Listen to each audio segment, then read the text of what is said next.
down the field, a charging team that will not yield, and win the blue and silver wave. Stand into the brave, rock, rock, rock, go hard, win the game. With honor you will keep your fame. Down the field and gang, Alliance victory, go Lions!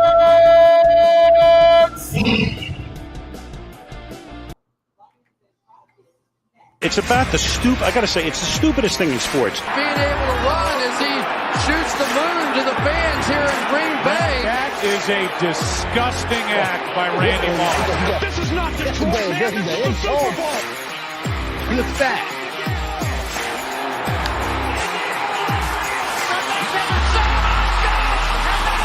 Here we go. From the gun to the end zone.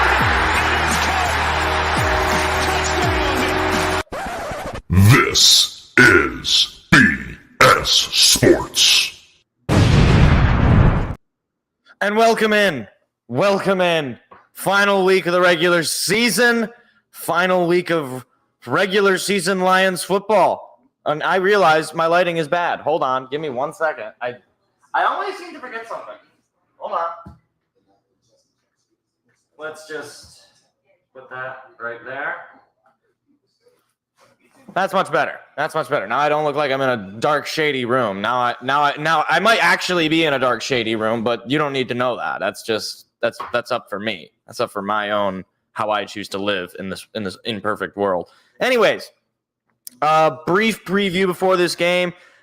Biggest thing that we're losing for the Lions is Jameson Williams. He is out. Apparently that ankle injury was more than just he didn't just twist it, I guess. So he's out. Probably the thinking there is they don't want to waste this game that is technically, like, the Lions already clinched the division. They already clinched the playoffs. They're going to be hosting a playoff game and all that. Not a whole lot of reason to overly stress a player to play this game. But still on the table for the Lions is the number 2 seed. Obviously, losing last week certainly held them back from that. But if they win today and the Cowboys and Eagles both lose, they will hold the number 2 seed. So this game is not completely meaningless for the Lions. And it's also not completely meaningless technically for the Vikings. They are still in the hunt for the playoffs. They need to win here. They need a Green Bay loss. And I think they need a Seattle loss as well. So they need some help.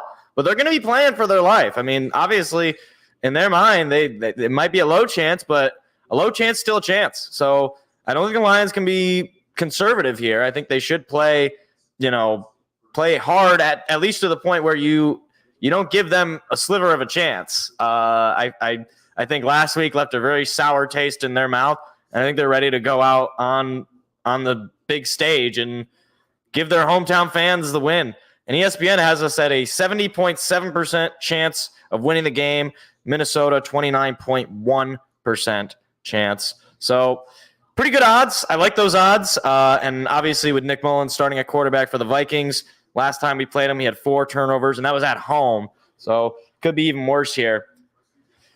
And the best part about today's game is we get to see the Lions' best unis, which is the alternate blue helmets with the gray combo. It's great. It's a fantastic thing. Okay, so here we go. Here's their playoff scenario. They need, yes, I was right. They need a Vikings win, a Packers loss, and a Seahawks loss. They could also get in if the Bucks and the Saints both lose and they win. So they actually have a couple of scenarios, but they need some help. But we clinched the number 2 seed with a win with the Cowboys and Eagles loss. So we need some help to clinch the number 2 seed, but Vikings also need help to get into the playoffs. Look at the Lions with their beautiful unis right there. Very filled-in crowd in Ford Field for the final regular season game. Gosh, I love those. I love the look. I got to see it live on Monday Night Football. It looks great on TV.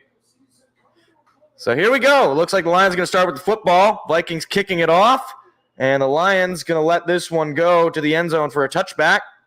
And in comes the offense. Jared Goff coming into this game, 266 passing yards per game, 28 touchdowns, and just 12 interceptions. Healthy O-line, Taylor Decker, Jonah Jackson, Frank Ragnow, Graham Glasgow, and Penei Sewell. A couple of Pro Bowlers on that. Khalif Raymond in for Jameson Williams. David Montgomery in the backfield, Goff lining up under center. Here's the snap. They're going to give it to Montgomery. Montgomery going to pick up just 3 yards on the play. It looked like he was going to be stopped at the line, but he managed to pick up a few extra yards. Vikings defense, probably their strongest unit of their team. Obviously, a struggling year for them without Kirk Cousins, but their defense has been solid. 3-yard gain on the run from Montgomery. Or no, they're going to say a 4-yard pickup. 2nd and 6. Goff lined up under center. Here's the snap. They're going to fake the give to Montgomery. Goff, plenty of time to pass. Goff still on the run, looking, throwing, and that ball is going to be incomplete, thrown out of bounds. It was a good block by Montgomery. Gave Goff plenty of time, but now it'll be 3rd and 6.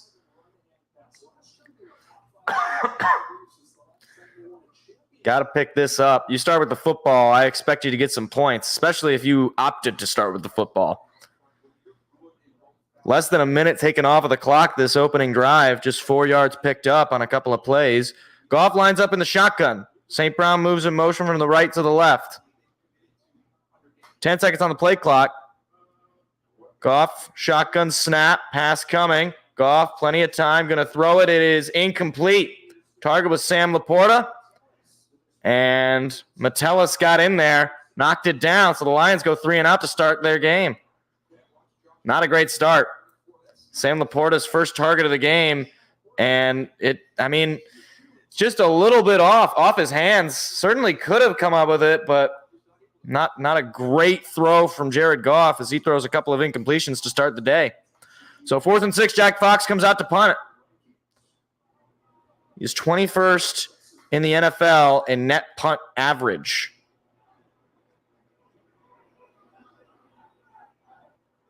Here's the snap, and there is the punt. He boots that one all the way inside the 10, and it'll bounce. A little bit of a favorable bounce for the Vikings, but the Vikings will be pinned at their own 10. So a great punt there by Jack Fox. Pins the Vikings all the way deep into their own territory. And in comes Nick Mullins and the Vikings offense.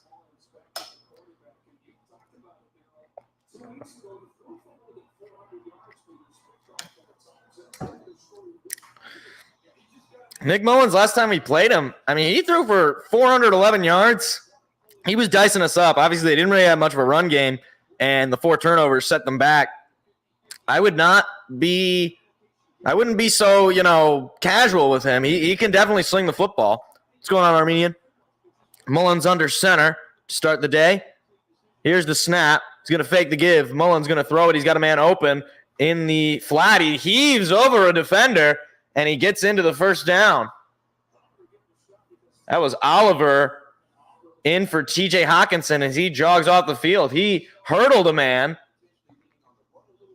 and then immediately was hit in the air by Jack Campbell, and he kind of fell awkwardly as he goes to the sideline. Hope he's okay. He tried to hurdle the man, and Jack Campbell said, "Not on my watch." But the Vikings pick up a first down. First down for either team. Here's the snap. Mullins going to give it, and nowhere to go, but he's going to pick up about 3 yards on the play. 2nd down. Couple of O-linemen out for the Vikings today. Ty Chandler, the starting running back for the Vikings. Obviously, Jordan Addison having a great rookie year for Minnesota, the wide receiver. Mullins 1 for 1 for 10 yards. I really hope it turns out well for us, but probably going to end up at the 3 seed, realistically. Mullins, shotgun. Snap. Mullins going to hand it off. Chandler looking for a hole. He's breaking tackles, and he's going to pick up the first down. Couple of first downs here for the Vikings, and their offense is moving. They got a lot of room to go, but their offense has looked a lot more efficient in their opening drive than the Lions' offense looked. Yeah, it depends on the results of the games today. Packers got to play the Bears, Rams got to play the Niners, and they're starting Carson Wentz. Obviously, the Rams have already clinched, but seeding-wise, it'll obviously matter depending on the results of the games. So 1st and 10 for the Vikings again. Ball at their own 32. Mullins, 2 seconds on the play clock. He's got to snap the ball, and it's 0. That should be a delay of game. They're not going to call delay of game, and no, there it is. Flag is thrown. It's going to be a delay of game. And the Ford Field hometown crowd certainly having an impact early. 1st and 15. I was going to say, if there was no delay of game call on that would have been very poor officiating to start the day. That was pretty darn. That was like a solid 2 seconds after double zeros. So it'll be 1st and 15 So the Lions defense got to take advantage of this in a first and long situation. Mullins just the one completion of the day in this drive. Here's the snap, and he's going to hand it off and looking for the hole. Not going to find much there. He picks up maybe 4 on the handoff. Alex Anzalone on the tackle. It'll be second and long. And a lot of jawing going on from Justin Jefferson, one of the captains on the offense. Obviously one of the best receivers in the league. So far, no catches, no targets. They have not been throwing the ball. It's a 5-yard pickup on the run, second and 10. 10 seconds on the play clock again. Mullins in the shotgun. Snap. Pass coming. Mullins throwing middle. Caught. And that is KJ Osborne, who is going to be short. That was Melon Fonmu with the tackle. I believe that was KJ Osborne who made the catch. So it'll be third down. Here's the opportunity for this defense. Come up with a stop on third and short. 3rd and 4. A pickup of 6 on the last play. Vikings are 14th in the league in third down conversion. 40%. 3rd and 4. Mullins shotgun. He's got a man to his left. Moves, I believe that's Jordan Addison in motion. Pressure coming, throwing. It is incomplete. Osborne, the intended receiver. Alex Anzalone in coverage. And the punt team's going to come out for Minnesota. Defense comes up with the stop. And Mullins was nearly sacked there by Hutchinson. And Josh Paschal was coming right for him. Good on Mullins to get rid of that football and not have it be tipped at all. So teams exchange opening drive punts. Ryan Wright out to punt it. Here's the snap, and the punt is up and away. And that's a deep punt. And Khalif Raymond going to take this one out from the 10. He's going to break a tackle, gets another. Now he's past the 20. Now he's past the 25. Now he's past the 30. Past the 35. Past the 40. Now past the 45. Khalif Raymond still on his feet. And he's going to be taken down just shy of midfield. What a return from Khalif Raymond. And a great play on special teams for the Lions sets up great field position. They were pinned inside their own 10, and Khalif Raymond, with great elusiveness and speed, able to get to just past the 45-yard line. So go to commercial. No score. All right. Good play on special teams. That was about the most exciting play we've had. Defense looked good. Minus that 10-yard pickup from the tight end, they weren't really giving up a whole lot of big plays. Hopefully we can limit their passing game. I saw there was some pressure there on Mullins, so we nearly got a sack on him. Hopefully we can get to the quarterback multiple times today, because I think you got to make Nick Mullins uncomfortable if you want him to throw those turnovers. You can't let him be protected in the pocket, or else he's going to eat you alive.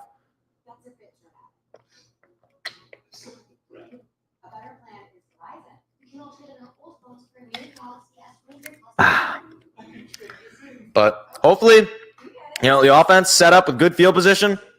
Khalif Raymond gave you a good chance here. Offense got to take advantage. You got to score some points. Let's get on board first. Put the pressure on Minnesota to come back.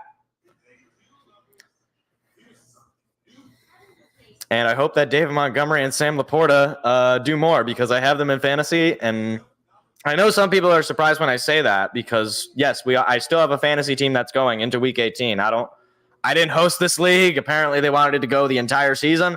I'm playing for 5th place, so I want to finish top 5. That would be great, because it's weird. The one that I really wasn't that prepared for, I managed to finish 3rd. But the one that I prepared for, I had a notebook, I had a depth chart, I had a draft board. It was everything. That's the one that I'm playing for 5th place. I don't know how I at this point I'm just gonna be like, whatever. I'm not gonna try anymore, because it's just random. And to be fair, I only had the one quarterback in the league. I lost Joe Burrow, so I was rocking with Tua. So if Tua had a bad week, it was just like you're just doomed. There's just nothing you could do. I didn't have any outs, and Joe Burrow obviously getting hurt out for the season. But today I brought in Geno Smith, because I knew Geno Smith would be playing for a playoff spot potentially. So hopefully Geno can do it for me. Khalif took that out from our own 5. So great speed, great elusiveness. I mean, it's a big pickup.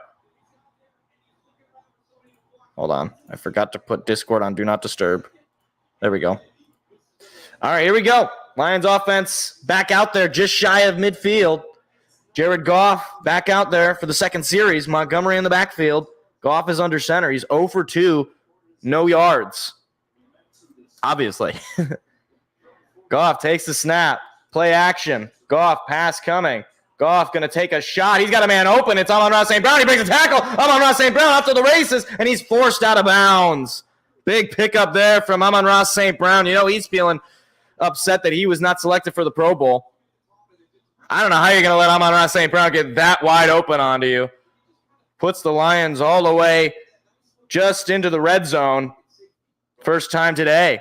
And in just one play, Jared Goff connects with his favorite target, Amon-Ra St. Brown, for 34 yards. So into the red zone for the first time for either team. St. Brown stays in. He's looking to have a big day. Goff all alone in the shotgun. Snap, pass coming, throwing to St. Brown in the flat. St. Brown gets a block, gets into the first down, and taken down at about the 5-yard line. It'll be first and goal, back-to-back first down passes to Amon-Ra St. Brown.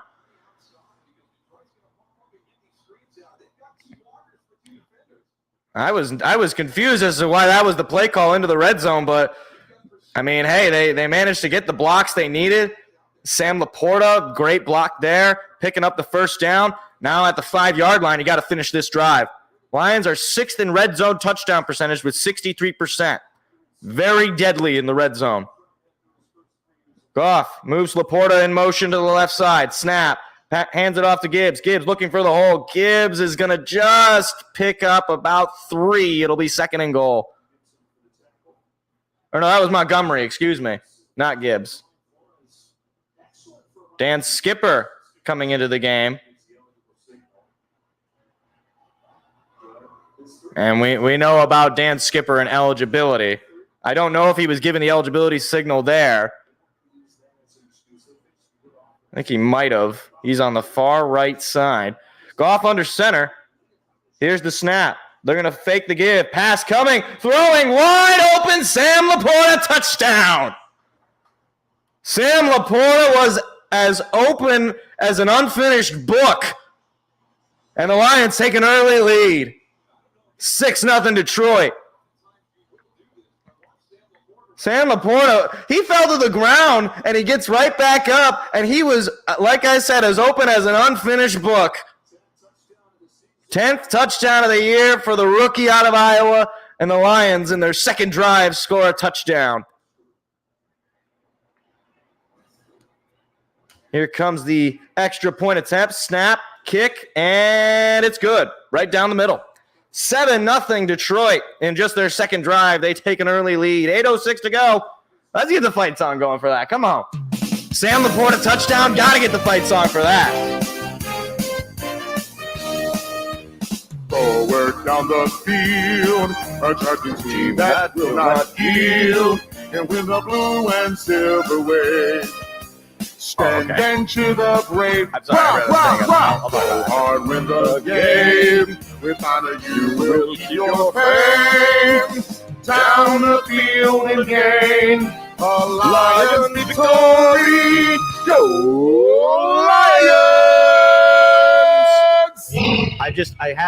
I looked at my notifications because it's a commercial, and I figured this is the best time to check. I saw Alabama quarterback transfers to Pitt. I was like, Jalen Milroe transferred? No, it's Eli Holstein. I was like, geez, losing in the Rose Bowl really did something to Jalen Milroe. No, didn't transfer. He's still at Alabama.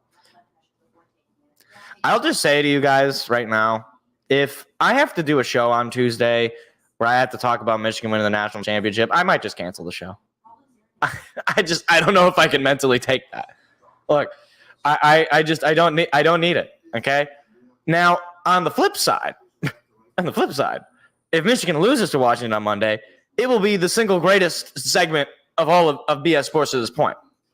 Although actually, I don't know. We've had a couple of pretty big. Obviously, we're starting the new year. So last year we had some great ones. We had the Pistons getting screwed in the lottery. That's an all-time great. We had the Lions. Well, actually, yeah, the Lions getting screwed by the Cowboys. I feel like that's an all-time great. Or well, last year. Well, that was this year technically. So I don't know how to work that. We had when Michigan State lost to Washington. I think that was an all-time. I was so mad. It wasn't even like that I thought we were going to win. It was just, go back and watch the clip.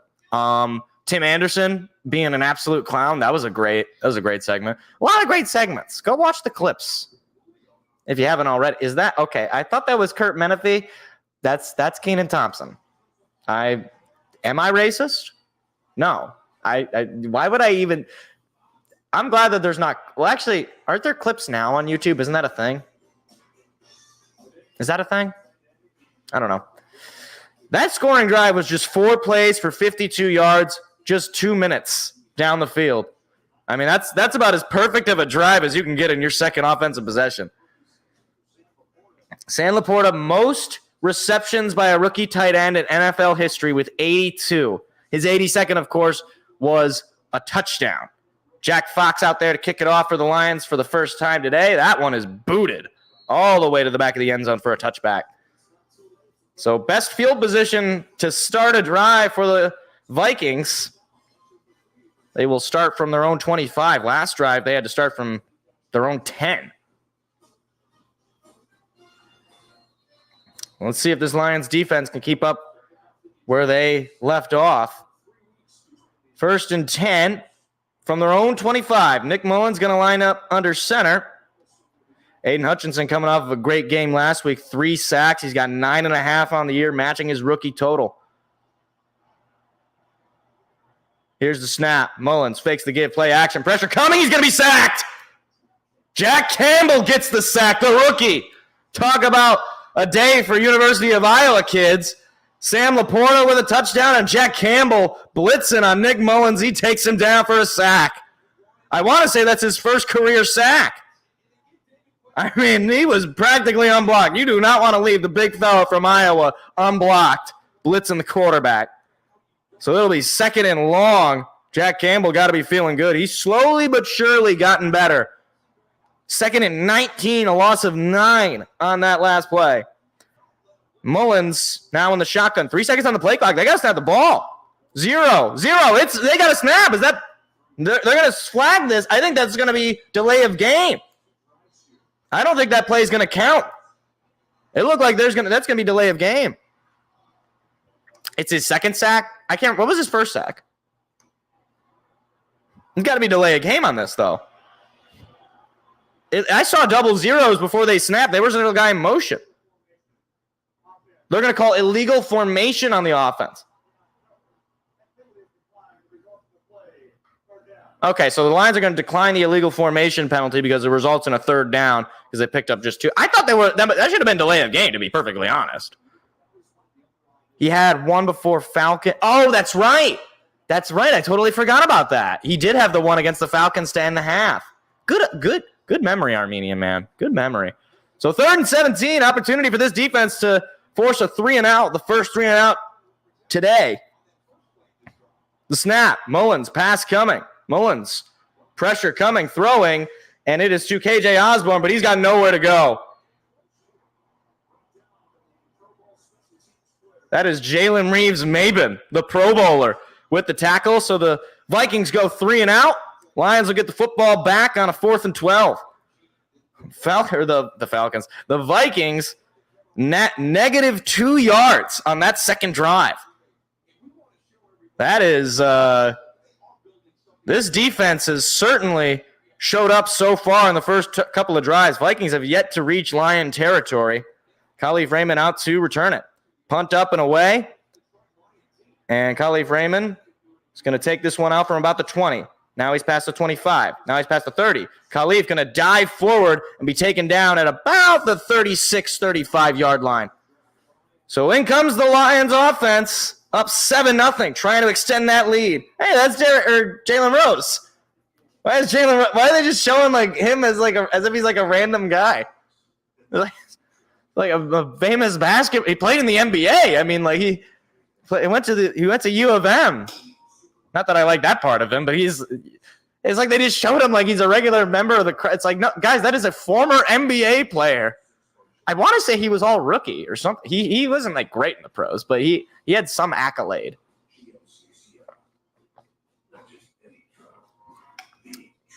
Hold on, now I gotta look it up. Am I making that up? Jalen Rose. Let's see. Yeah, he was all rookie. He was all rookie in 94, and then he was most improved in 99,000. Okay, see? I didn't just make that up. See, I don't even like University of Michigan. And I know about their players in the pros. You know, like Jordan Poole. You know, I don't want to just rant about unrelated things, but shout out that Jordan Poole contract. The Wizards are it's not looking good. It's not looking good for Washington. I saw a stat line. It was like he was 0 for 4 from the field or something, or 0 for 4 from 3, and he's getting paid like $100 billion a year. Talk about collecting your bag and then just running away. Look, Golden State, there was people who were saying, like, why are they trading him? This trade to get Chris Paul is so stupid. And it's like, well, yeah, I mean, Chris Paul got hurt, so it's not like great. But it's like they just offloaded that entire contract. Like, I don't care if Chris Paul could be like me out there. And he practically is. But, like, you offloaded that massive contract, you're in a much better spot from a cap standpoint than you were with it. I digress. This is an NFL stream, not an NBA stream. Although, depending on how quickly the game gets out of hand in favor of the Lions, we might just start talking about basketball. We might just start talking about how the Pistons are gonna. Who do they play tonight? Do they play the Nuggets? I think they play the Nuggets. I don't like that. Who do they play? They do play the Nuggets. The Pistons are 3-32. That doesn't feel real. That doesn't feel like a real record that you can have. 3-32. That is, you know what would be great?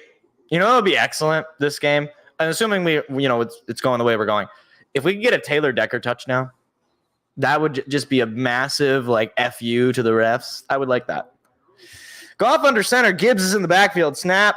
Giving it to Gibbs. Gibbs looking for the hole. Not going to find it. He's going to be stuffed at the line. Maybe he picks up 1. Second down.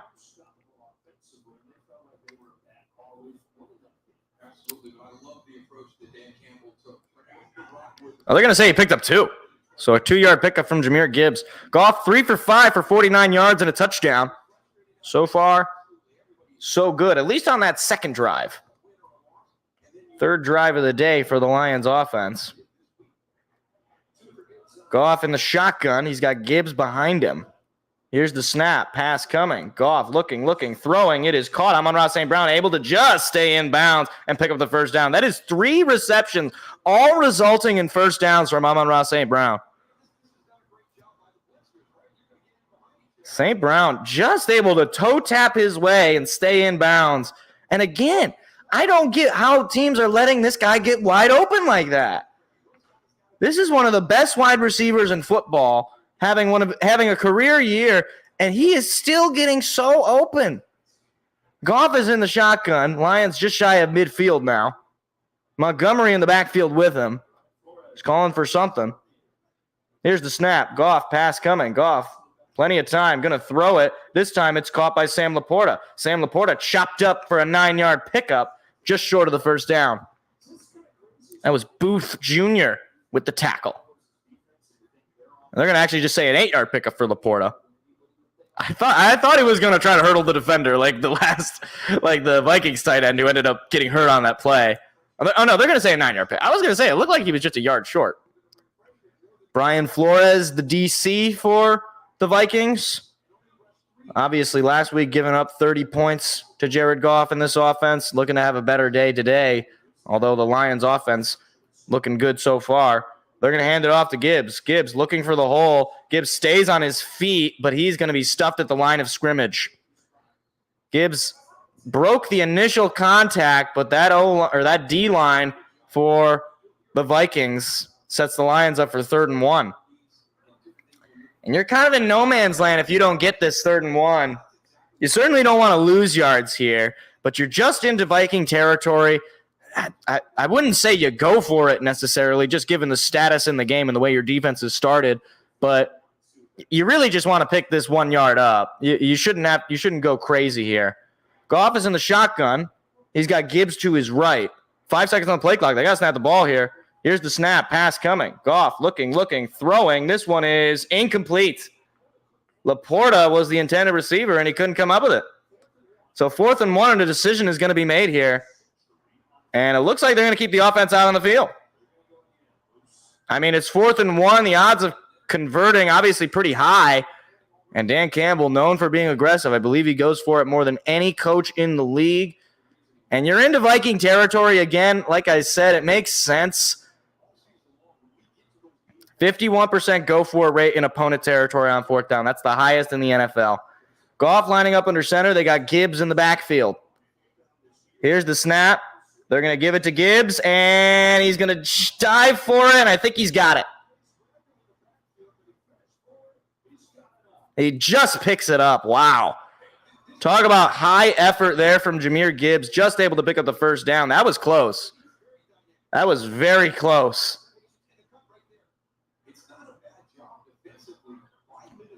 That was Pace Jr. who tripped him up, but Gibbs just diving forward. And they're going to take a look. On the field, they said he got it, but it did look pretty close. Here comes the spot. Let's see what the chains. Here we go. Oh, boy, it doesn't look good. Oh, my. No, he did not get it. Oh, maybe he did. Oh, my God. No, I don't think he got it. No, I'm going to say he did. Oh, my gosh. That is as close as it can get. By maybe an inch. Probably less than an inch. Maybe a centimeter or a millimeter he got that. So the offense gets to stay on the field on a very, very close 4th and 1 conversion. Gibbs stays in the backfield. Goff lining up under center. 5 for 8 for Jared Goff for 65 yards on the 3rd drive of the offense. Here's the snap. Goff fakes the give. Play action. Goff looking, taking a deep shot. He's going for the big shot. It is caught. Cully Raymond diving. Touchdown! Oh, no, they're going to spot him out of bounds. Oh, man, it looked like he dove in for the touchdown, but they're going to say he's just short. Khalif Raymond in for Jamison Williams, but you would think J-Mo was playing the way he broke that defender. And, yeah, he is going to be out at about the 3-yard line. A deep shot from Jared Goff on 1st down is going to be just short of the end zone. Let's see. Yeah, clearly out at about the 3. So into the red zone for the 2nd straight trip. Goff under center, Gibbs in the backfield. Here's the snap. They're going to toss it over to Gibbs. Gibbs looking for the lane, looking for the hole, diving, touchdown! Jahmyr Gibbs' first touchdown of the day, and the Lions take a 13-0 lead. Back-to-back touchdown drives for this offense. Jahmyr Gibbs gets his first touchdown of the day, 13-0 Detroit. Off the Khalif Raymond deep shot, and then just one more play. They toss it to Gibbs, their rookie sensation. And it's too easy. Sam Laporta blocking on the edge, allowing Gibbs to cut to the outside and just get into the end zone. Here comes the extra point. Kick is up, and it's no good. He missed the extra point as Michael Badgley. So the Lions going to just have a 13-0 lead. And I hate missing extra points like that. You got to clean that up because that sort of thing can come back to bite you. But Lions up 13-0, 2:12 to go in the opening quarter. Looking good.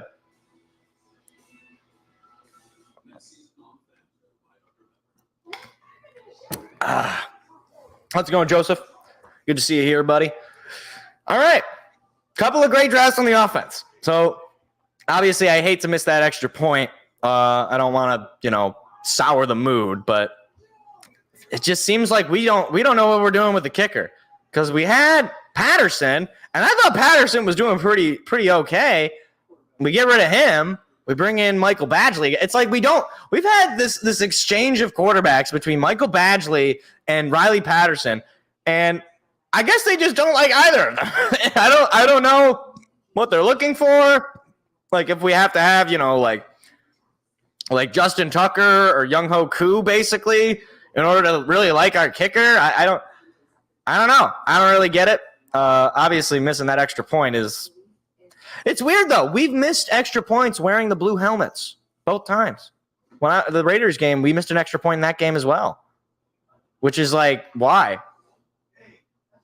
Yeah. So far, so good, Joseph. Offense looks good. Defense, look, I talked about it. I want to say it was the last clip, like in the Cowboys clip, like, or maybe it was the Broncos game. I don't remember when I talked about it. The last few games, if you look at our defense, statistically speaking, it's been a lot better as far as points per game. Big plays. Obviously the 97 or the 92-yard touchdown to CD, but that was a broken play. That was a safety if Derek Barnes knows how to tackle. But, like, last few games, it's like, hold on. I'm just going to pull up their schedule. I'm going to pull up their schedule right now. Give it just 1 second here. Loading the official NFL app. Okay. Let's pull up our schedule here right now. All right. Cowboys gave just 20 points. Vikings gave up 24. Broncos gave up just 17, but those were garbage time, basically. It was garbage time. They didn't score a touchdown the entire first half. Cowboys scored just one touchdown the first half. Vikings, again, you just give up 24 points, but you also had 4 turnovers that game. Like the defense, the last 3-4 games, even the Bears game, the defense was playing well that first half. The offense was just terrible. Like, this defense has looked a lot better, especially as we've gotten guys back and as, the unit itself has just put it together. And this reminds me a little bit of last year where the defense was awful the first half and they fired the DB's coach and suddenly it looked good. They didn't do anything like that this year, but they've certainly started to put it together and they're going to get more healthy as it goes. Vikings going to take this one out from their own end zone, looking for some sort of lane. He's going to be taken down at about the 20. I've made this point before. I do not understand why teams take it out on kickoffs. Unless you really think you have some sort of, there's just no reason to do that at all. I don't get it. If you're the Vikings, especially you're down 2 touchdowns, you might as well just guarantee 25 yards. Why are you risking it? What if you got taken down inside the 10? What if you got taken down inside the 20?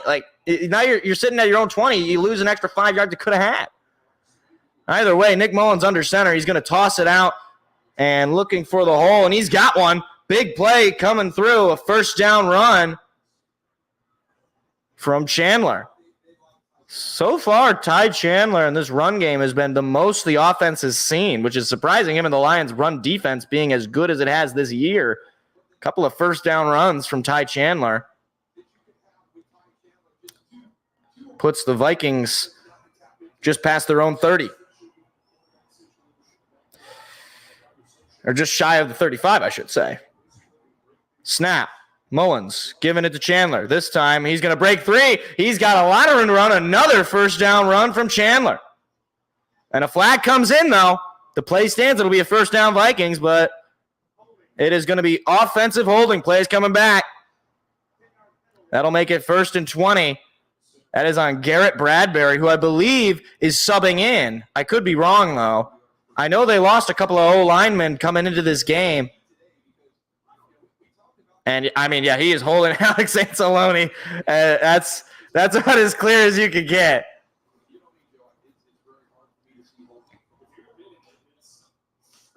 Yeah, I agree totally, Joseph. 1st and 20. Mullins under center. Here's the snap. He's going to fake the give, play action, pressure coming. Mullins gets rid of it. That could have been dangerous. And that might be intentional grounding. If not, it'll just be 2nd and 20. There was nobody around that he was throwing to. I don't know if they're talking about. I think this is intentional grounding. It didn't look like there was anybody there. It looked like it could have been intercepted. Josh Paschal was the one who brought the pressure, could have sacked him. And they're going to call intentional grounding on the offense. Yeah, I mean, that was – I don't know why – I know why he got rid of it, but that makes it a loss of down plus the penalty. So it'll be 3rd down. I mean, you're going to need a big play. And I don't know what – again, I get it. If you're the quarterback, you get rid of it. You risk taking the penalty there as opposed to taking the sack and potentially getting a fumble or what have you, or just having to take the hit. But I think CJ is playing. He was taken off IR. I don't know if he's playing every snap, though. Mullins, pressure coming, takes a deep shot. It is caught for the 1st down. 3rd and 30, and the Lions give it up. And that, I was just saying, the Vikings can pull off these big plays. And, I mean, you just can't give that up. This Jalen Reeves-Maben was put in coverage there, and he was beaten by about a foot. It was a deep shot, and I can't believe they converted that. Now the Vikings offense has got to feel motivated to make something out of this drive. Mullins takes the snap, pass coming. Mullins, pressure coming, ball is thrown, incomplete. McNeil got to him. I wonder if they're going to call intentional grounding on that one. They're going to say at least 2nd and 10. Aleem McNeil making an impact in his first game back. I mean, he just barreled through.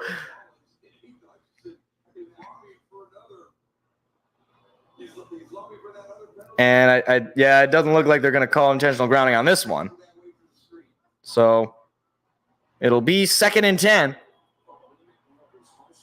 I don't know why the thing still says 1st and 10. Where's the ball? Where? Oh, okay. I was like, why is the referee over there? I was like, is he over the center? No. Okay, understood. Here's the snap. Mullins going to hand it off to Chandler. Chandler looking for the lane, and he is going to be taken down, picking up just about 4. Cam Sutton initially on the contact. I mean, yeah, I don't like. I feel like you probably have a better chance with Josh Dobbs, but then again, Josh Dobbs is a backup for a reason. But so is Nick Mullins. Like, Nick Mullins can throw some deep shots. That's about his only good skill, I'd say. He's not very good at analyzing defenses. He's really not all that accurate of a passer. He takes a lot of sacks.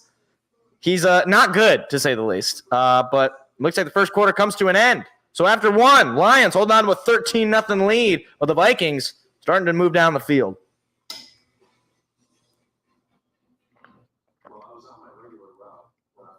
The other thing about Nick Mullins is he obviously turns the ball over way too much.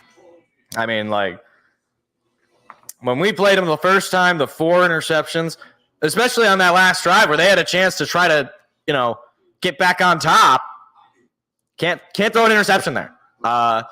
Like, he'll make those. I mean, you just saw it on the 3rd and 30. He can make those kind of conversions.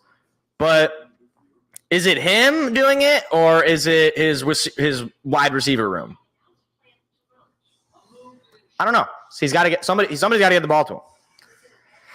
Yeah, I mean, they have a good defense. Like, I actually do like the Vikings defense, but they are like the definition of a finesse team.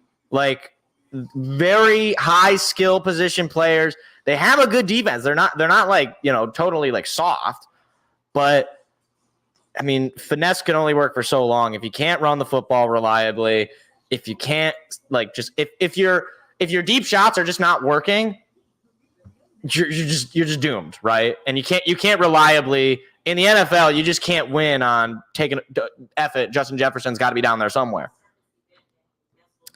Yeah, well, Kirk Cousins gets hurt. Their season was just kind of a wash.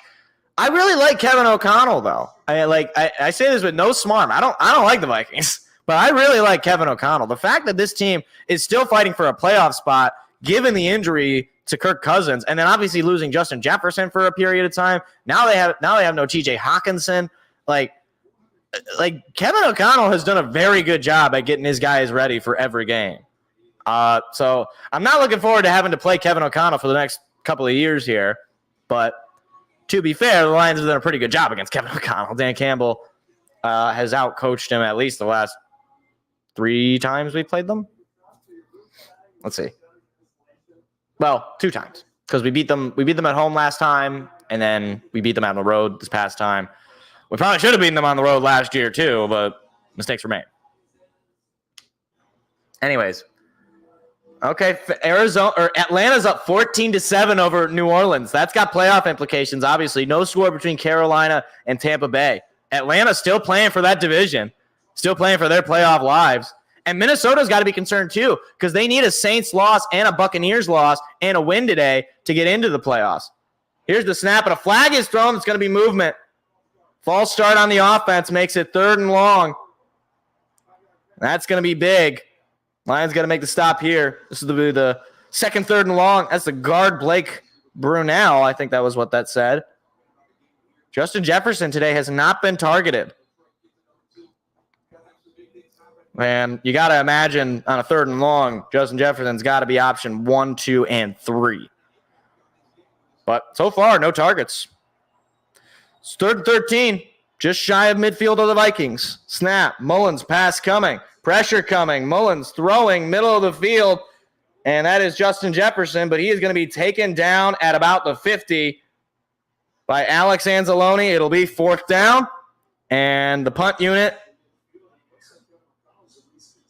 Are they gonna keep the offense out on the field? And it looks like they will.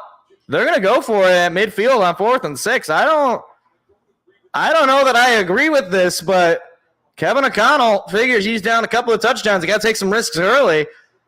His team will get the football to start the 3rd quarter. This is a very risky play. He's got to have something in mind. Just like an inch into Lion territory. Snap. Mullins, pass coming. Mullins, plenty of time. Mullins, now he's on the run. Jack Fox chasing after him, but he's got some room. Mullins is going to he's going to get it. He's going to dive for it.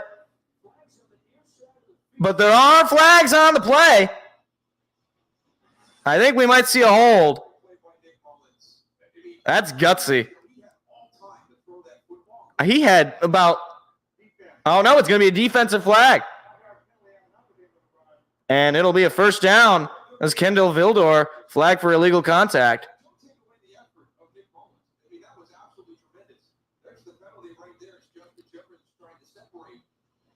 Oh my gosh. So the Vikings convert on a couple of very tough spots. That was obviously not the play design, but either way, they would have picked up the 1st down. Illegal contact is an automatic 1st down, I believe.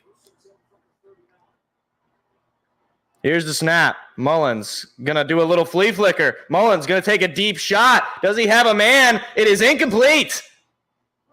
That was Jordan Addison off his fingertips. And they could have had something there. And, I mean, flea flicker is such a deadly play.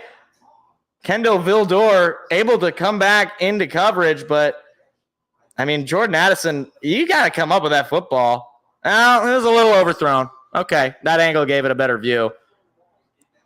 10 passes to just 7 rushes has been the play selection for Minnesota. They're going to hand it off and trying to break free of the tacklers. Going to pick up just 4 or 5. Here comes another 3rd down. This defense has got to get off the field. They have given the Vikings far too much time with the football right now. 3rd and 6 after giving up the 3rd and 30 and then the 3rd and long that they stopped, but gave up the 4th down there. And obviously we know that Mullins is turnover prone, especially against this defense. 3rd and 6. 13 minutes to go at the half. Lions holding on to a 13-0 lead. Here's the snap. Mullins, pass coming.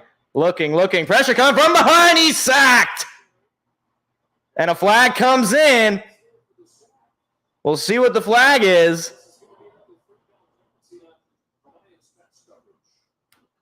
And it looks like it's going to be on Detroit.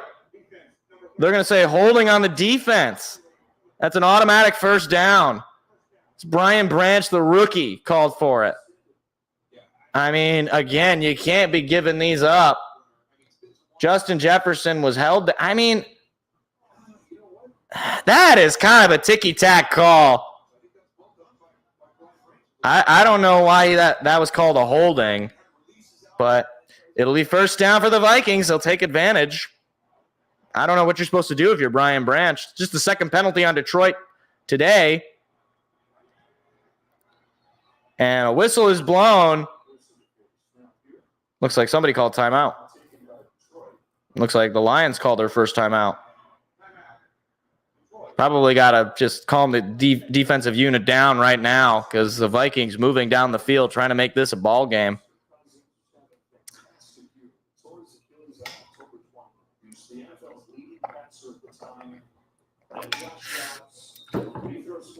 Definitely spilled some water on me. That's great. Gosh. I know I'm before I say what I'm going to say, I know Josh Dobbs has, I don't know the name of the disease. He has some sort of disease. That's why he's bald and he doesn't have any eyebrows. The graphic they have for him, it's the stuff of nightmares. Just saying. Josh Dobbs seems like a great guy, very smart guy. I actually have a friend of mine who actually has the same disease as Josh Dobbs. Either way, that graphic is a thing of nightmares. And I think if they put that with like eerie lighting and dark, things, I feel like it could be very scary. Anyways, Mullins pass coming. He's going to take a shot up the middle. This one's caught by Justin Jefferson. Breaks a couple of tacklers, and he's going to be inside the 10. And the first red zone drive for the Vikings. Justin Jefferson getting just, I believe, his second catch of the day. And way too much space open for Justin Jefferson. And Jack Campbell completely missed on the tackle as well.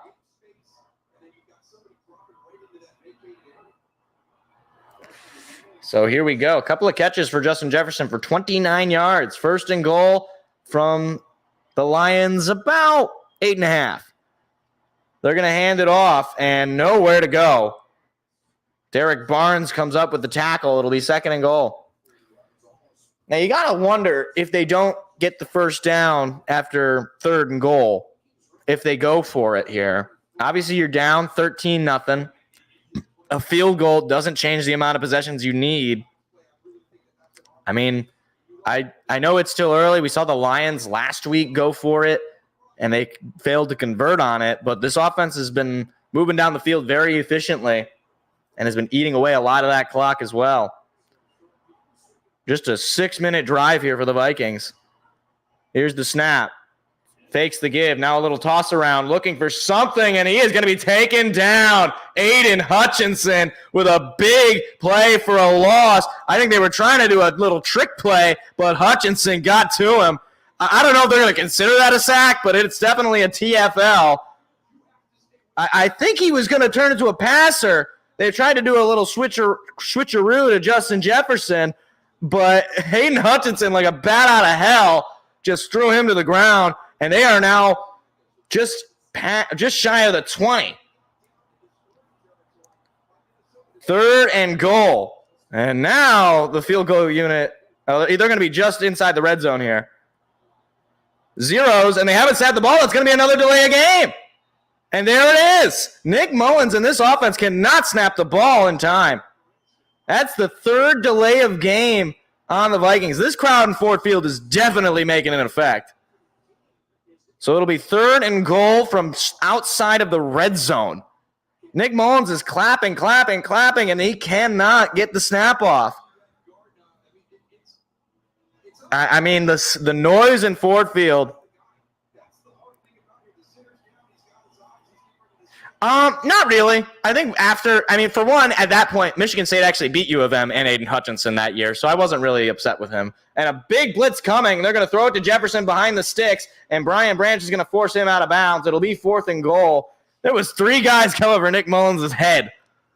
So it'll be fourth and goal, and now the field goal unit's got to come out. But anyways, to answer your question, Joseph, no. I pretty much get rid of any feelings about where they went to college as soon as they get drafted. Obviously, I like Michigan State players when they're in the pros. Jaden Reed, unfortunately, for the Packers sucks. But Kenneth Walker for the Seahawks is cool. I believe Connor Hayward plays for the Steelers. He's a tight end. But here's a 39-yard attempt to get the Vikings on the board, and it is good. Just able to keep it in. So it'll be 13-3. Lions up 10. But then on top of that, also Michigan State had beaten Aiden Hutchinson that year. And Michigan. So I wasn't like Aiden Hutchinson like ruined my day. Like obviously they won the Big Ten that year and went to the CFP. So in that sense, I wasn't like super stoked, but like, no, I didn't really have any problem with him. K9 is a beast. I mean, he was an animal at Michigan State. The thing that I didn't like was that they put Hutchinson in the, well, okay.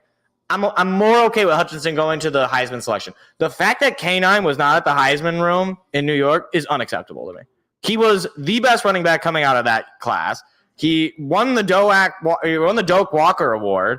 He was like, I think he was like the Big Ten running back of the year. Like, it was just like, why?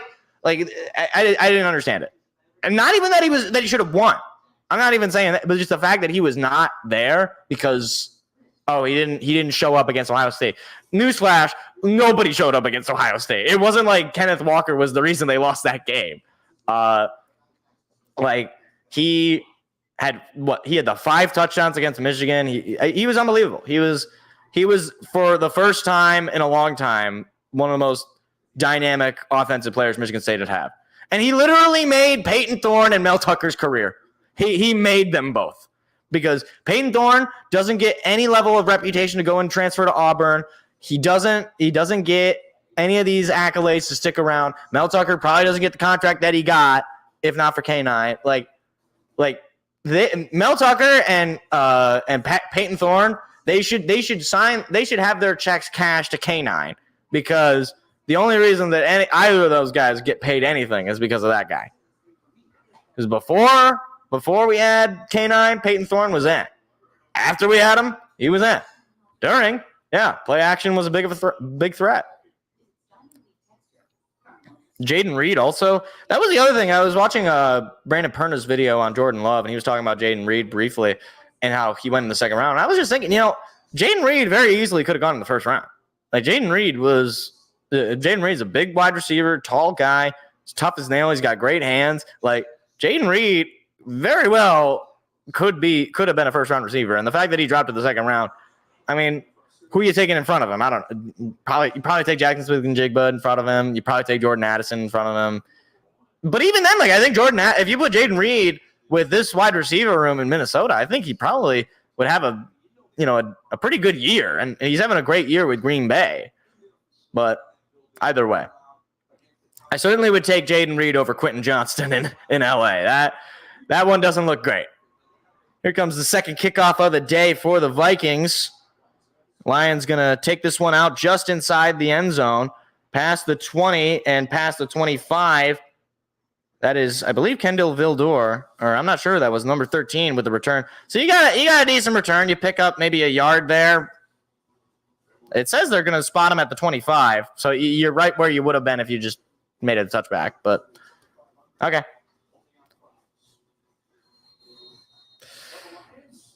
Oh, they're showing us our 2-seed scenario. So Lions got to win, and the Cowboys got to lose, and the Eagles got to lose. That's it, right? That's the only scenario? Yeah. Goff under center, takes the snap, going to give it to Gibbs. Gibbs going to be taking that, or that's Montgomery. I'm sorry, I get confused because they're both wearing the straps on their arms. So like if I only see it for like a second, I just think of that's Gibbs. It'll be a 1-yard pickup from Montgomery.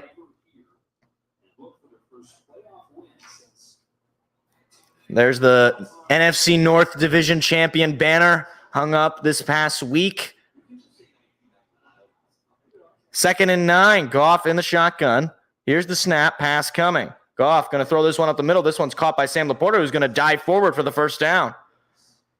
Sam Laporta, so far so good today. He has certainly been showing up in the offense. He's the third rookie tight end in NFL history with 10-plus receiving touchdowns. Mike Ditka and Rob Gronkowski are the only other two. So, yeah, when I say this guy is the next Gronk, Kelsey, Andrews, you name it, yeah, this guy is right now one of the best tight ends in football. They're going to give it to Montgomery. Montgomery is going to be tripped up near the line, but he's going to pick up a yard. 2nd down. Now, Lions here, obviously, you give up the field goal. You got to at least match that. I think you score a touchdown, you're feeling pretty good. Obviously, with the Vikings getting the football back in the third quarter, I've said this before, I would like my team to be up by 2 possessions if we're not starting with the football in the third quarter. So right now, we are up 2 possessions, but, you know, they're probably going to get the ball back. Goff going to take a shot deep. This one is nearly intercepted. Amon-Ra St. Brown, the intended receiver, could not come up with it. It'll be 3rd and 8. Goff already thrown for over 100 yards today with the touchdown. Lions had so much time possession in their first meeting, and obviously the turnovers are going to do that. 38 minutes of time of possession. Lions 50 plus 51 point differential in the second quarter this season. That is the 4th best in the league. 3rd and 8. Snap. Goff pass coming. Goff got some time. He's going to throw this one to Laporta, and he's going to be chopped up just short. So the Lions going to be forced to punt for the second time today. And I like the choice to throw to Laporta there because he was pretty open, but he just had to beat one guy, and he couldn't do it. So the punt team comes out. Lions come up with nothing this drive. 4th and 3, just shy of midfield. Obviously, no reason to be risky. But we know they like to fake it. Here's the snap, and the punt is up and away. That's another deep shot. Is going to be bouncing, and it'll be bounced and caught at the 1. And it's going to be – they're going to spot him at about the 2. There was some confusion there because Lions touched it. Yeah, Lions touched it. I don't know. That seems like that should be a flag. Like, the play should have been over. Wouldn't that be a late hit? He caught it after it was called for a fair catch. That's not a live football. Okay, they're not going to say any flag or anything, but the Vikings going to be pinned inside their own 2 or just at their 2. Yeah, at this point, send the house. Send the house on this first play. Blitz, try to get a safety. And you get the ball back, you get a couple of points. Yeah. And we already got to Mullins at least once. You know, Jack Campbell had the sack there. We've nearly had a couple of sacks, and we had the big TFL on Justin Jefferson from Aiden Hutchinson. So yeah, I mean, you got to send the house.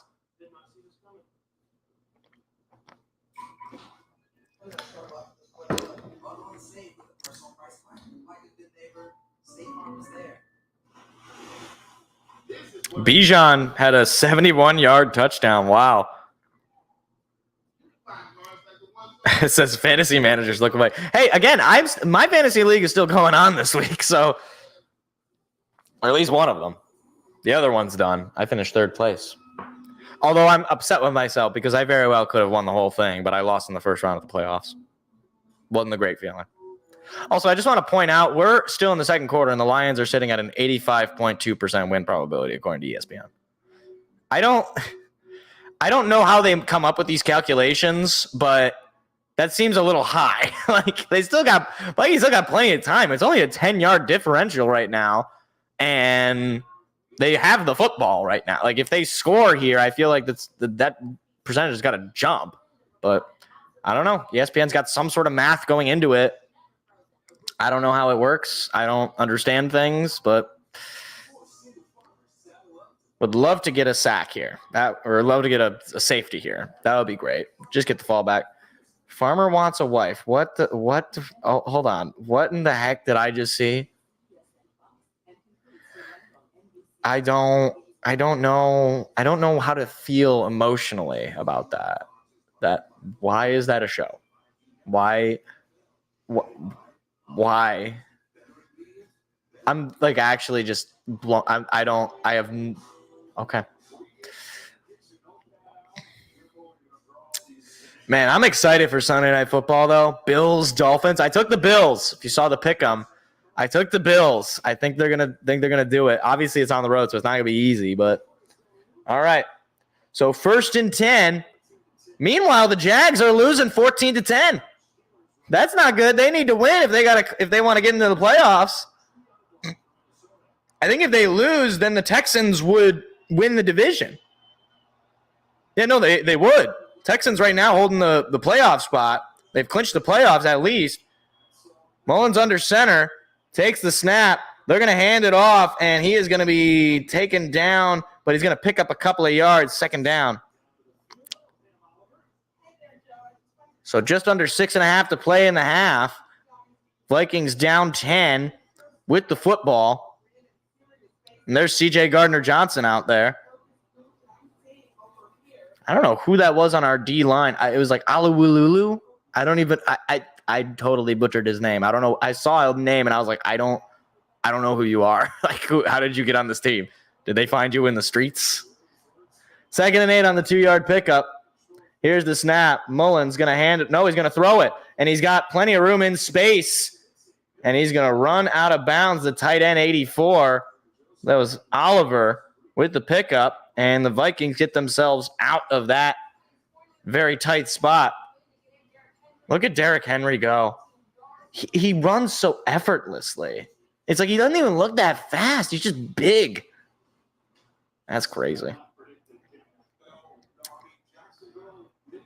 Jacksonville, with a win, clinched the AFC South division title. That would be their second straight division win. Here's the snap. Mullins going to toss it. Looking for the hole is the running back, and he is going to be taken down shy of the first. 2nd and 4. Jack Campbell on the tackle, and it looks like a Minnesota player is down. That is a offensive lineman, and that is not good for an already banged-up O-line. 2nd and 4. They're going to commercial. 5:08 to play, though. Lions up 13-3.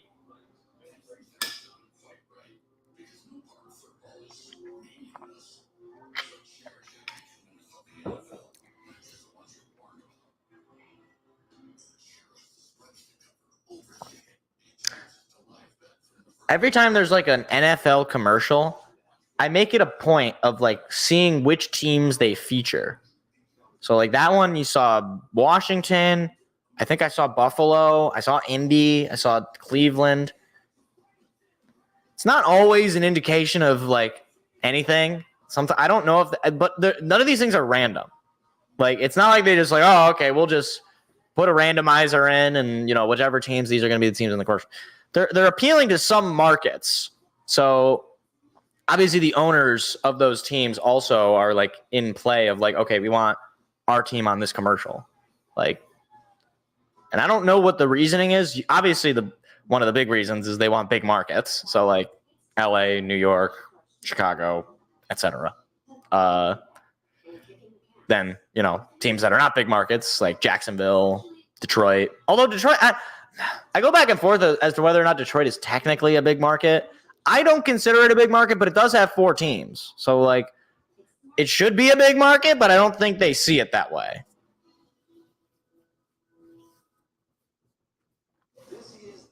What else is like one of the small market teams? Carolina. It's not a big market. Raleigh. No, wait. No, they play in Charlotte. It's even worse. They don't even play in the capital. They play in Charlotte. Wait, what? America's Most Wanted?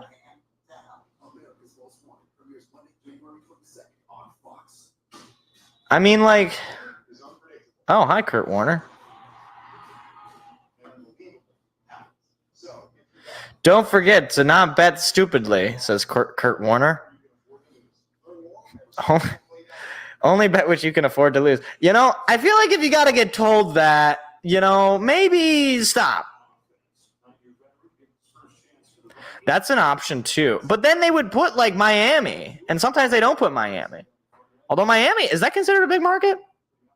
I don't know. 2nd and 4. Here's the snap. They're going to fake it. Play action. Throw is caught for the first down. That is Jordan Addison with the reception. Just picking up 3 yards there. And the Vikings' last couple of drives offensively have looked much better than their first couple possessions. In the second quarter, the Vikings on offense are much, much better. 25 total plays for the Vikings, just 20 for the Lions. They've had more total yards as well, 140 to 137, and they've had the football for much longer.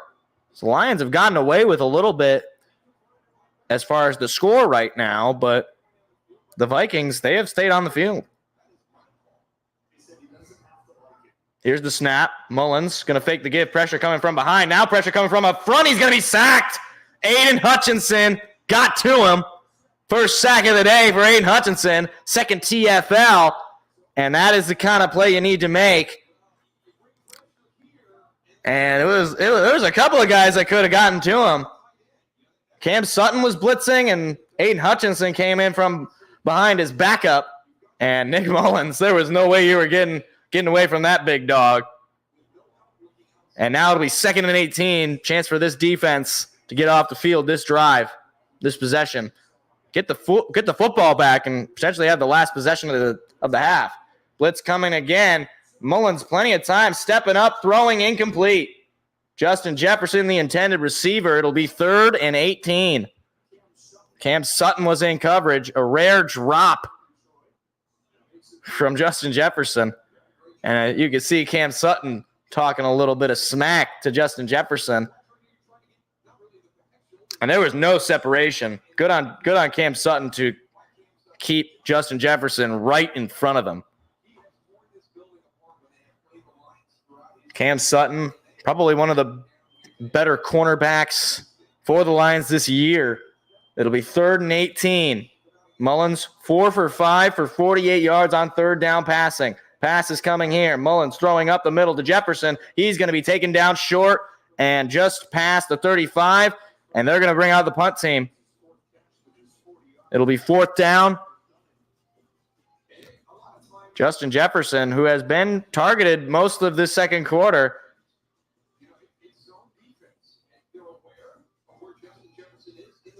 That particular play, though, does not pick up the first. Punt team's got to come out, right? I guess they're cutting to – yeah, they're definitely going with the punt team. 4 catches for 42 yards for Jefferson. He's having a great day so far. Khalif Raymond out to return it. 3 seconds on the play clock. They got to snap the ball. 0, and they're just able to get it off. Punt is up and away. Khalif going to take this one out from his own 5. Khalif cutting through, looking for a block, staying on his feet, and he's going to be taken down just shy of the 20. So a decent return from where he took it. In comes the Lions offense and what will likely be the last drive of the half. Who is that woman? Is that the Cardi B? Why do they just get like the least articulate people to do a commercial? Who's that? That's not Cardi B. Is that the other one? They're all the same. All these like female rap / like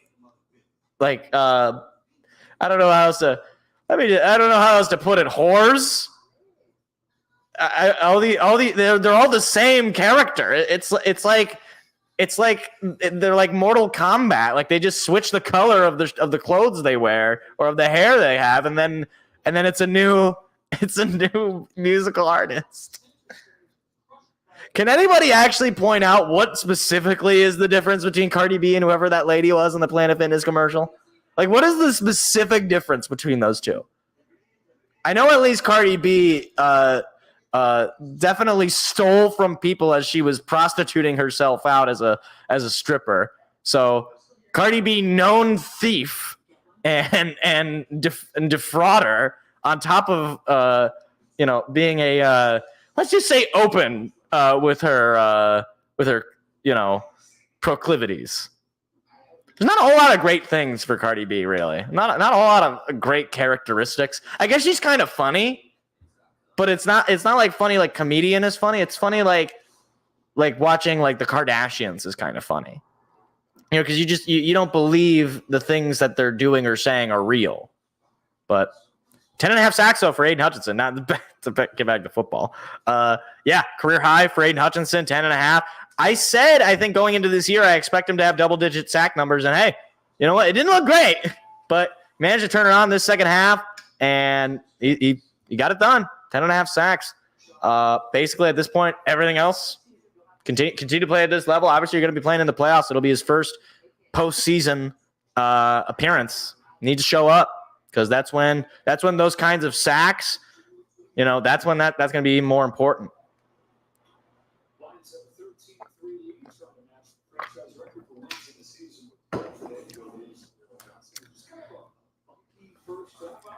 I love Joe Davis. What a professional. That's a great suit. Daryl Johnston also. That's a great tie, Daryl Johnston. He's got like the purple, dark purple. Anyways, they're going to fake the give to Gibbs. Goff going to throw it to Gibbs, and it's going to be incomplete. So 2nd and 10. Now, the Lions don't want to give the football back to Minnesota. Minnesota is going to start with the football in the third quarter. They got to be careful here as far as clock management, as far as play calls and, getting to that 2-minute warning here. Certainly don't want to go 3 and out, but you want to eat away as much of this clock as possible and go into the half with at least the 10-point lead. Goff under center. Here's the snap. They're going to give it to Gibbs. Gibbs trying to find the hole. He's going to pick up about 5 or 6. And at this point, you got to just let the clock roll to the 2-minute warning, right? Minnesota does not appear to be using their timeout. It'll be a 5-yard pickup on the run from Gibbs, and the clock is just going to roll to the 2-minute warning. So 2 minutes to go in the half. Lions holding on to a 13-3 lead. Chance to add on a little bit more. They have the football, but they are pinned pretty deep. Back again. How many yards does Monty? I know Monty needed like 25. Gibbs needed a little bit more. Gibbs needed I think he needed 100 or something. But that was total yards. It wasn't just rushing yards. And I want to say it was the same for Montgomery. I really gotta pee, guys. I'm just letting you know right now. The playing surface at Allegiant Field looks rough. They're indoors. How could they mess that up? Vegas. Davis. How could you?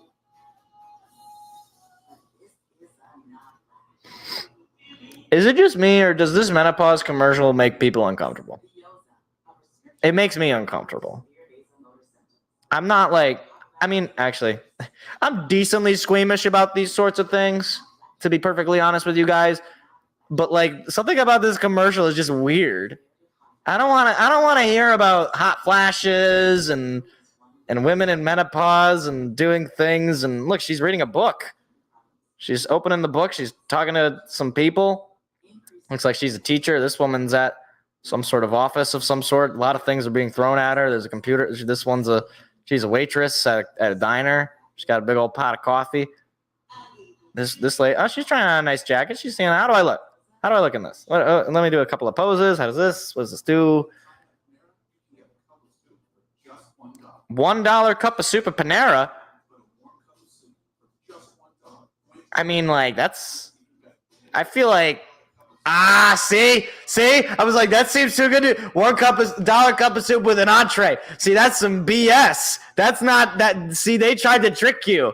I was like, no way is Panera doing that. And I was right. $1 cup of soup, but you got to get an entree. How much is that entree? It's going to be about $40. I just want a sandwich. I love Panera, though. It's so good, but it's so expensive. What, okay. It's like, would you consider Panera fast food? I guess it is. I don't know that I would consider it, though. Because it's I don't know. It's more fresh. I don't know. 3rd and 5. Goff in the shotgun. Here's the snap. Pass coming. Goff looking, throwing. It is caught by Sam Laporta. He had to sort of climb the ladder there. And Sam Laporta, a little slow to get up. Oh, dear. You don't want to see that. And a flag is down on the play. Oh, my gosh. We'll see what the flag is. Oh, no.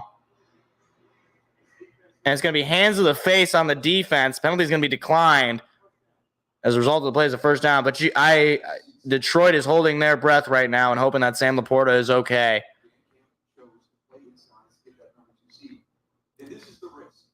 I mean, it didn't look like anything unusual on the play. Looked like just a standard catch and tackle. See if he... Oh, it looked like he kind of got hit in the head area. Or maybe the knee. Oh, dear.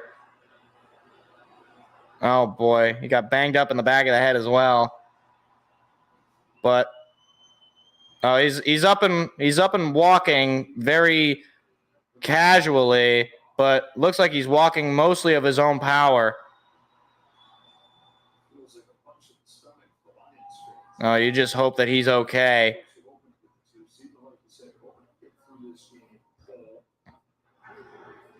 But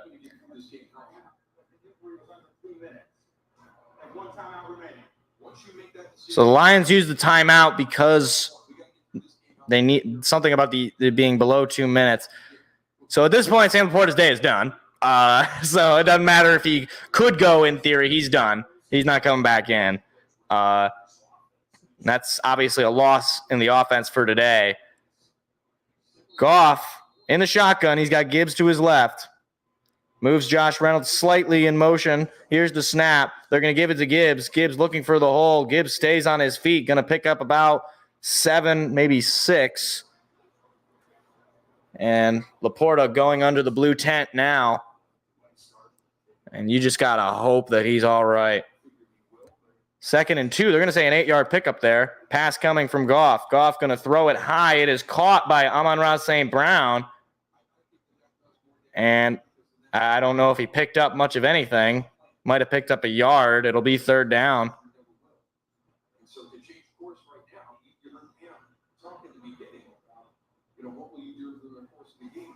So they're going to say a 1-yard pickup from Amon-Ra. And he gets out of bounds, which stops the clock. Lions are 1 for 4 on 3rd down today. Not been good. Here's the snap. They're going to give it to Gibbs, and Gibbs is going to be taken out for a big loss. Danielle Hunter got to him, and the Lions come up with nothing. I mean, it's hard to be positive right now because you just hope that it's not that bad for Laporta because you're going to need him in the playoffs. Lions, obviously, you don't feel great because you don't get a point or anything there on this drive. They're going to punt it away. Minnesota is going to get the ball back with 1:25, chance to make it a one-possession game with a couple of TOs.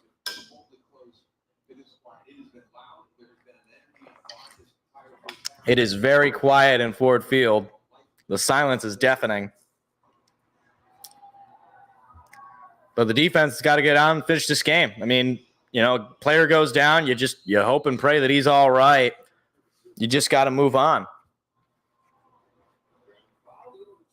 Jack Fox out there to punt it. Brandon Powell out to return it.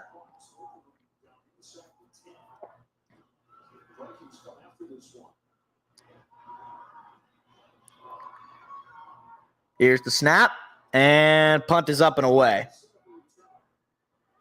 And this one is going to be returned from about the 20. Looking for something as Powell. He breaks a tackle, breaks another. Is going to be tripped up just shy of, I believe, the 35 or 30. Some extra whistles being blown there.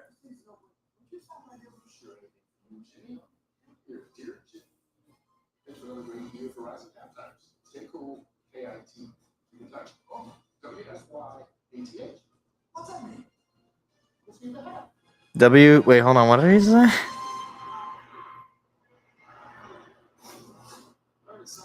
Oh, there is a flag. Oh, no, maybe not. So there was a penalty on Detroit on the return. Oh, no, now it's on Minnesota. What is happening? So a penalty goes against Minnesota, which cuts away at that return. And obviously, for Minnesota, you don't want to lose those yards given you had an opportunity, or you have an opportunity here to make it a one-score game with a field goal or a touchdown. Very similar score to what the Lions had last time they played the Vikings. That's the 6th penalty on Minnesota for 50 yards. Lions just a couple of penalties, both of them on defense. 1st and 10, you're looking for a sack here. Just open field tackles for sure. Here's the snap. Pass coming. Mullins, plenty of time, going to take a shot. He's got Justin Jefferson wide open for a first down and then some as he runs out of bounds. That is exactly the kind of play you can't give up. And, I mean, Brian Branch was just, I mean, I don't know how he just gets so open.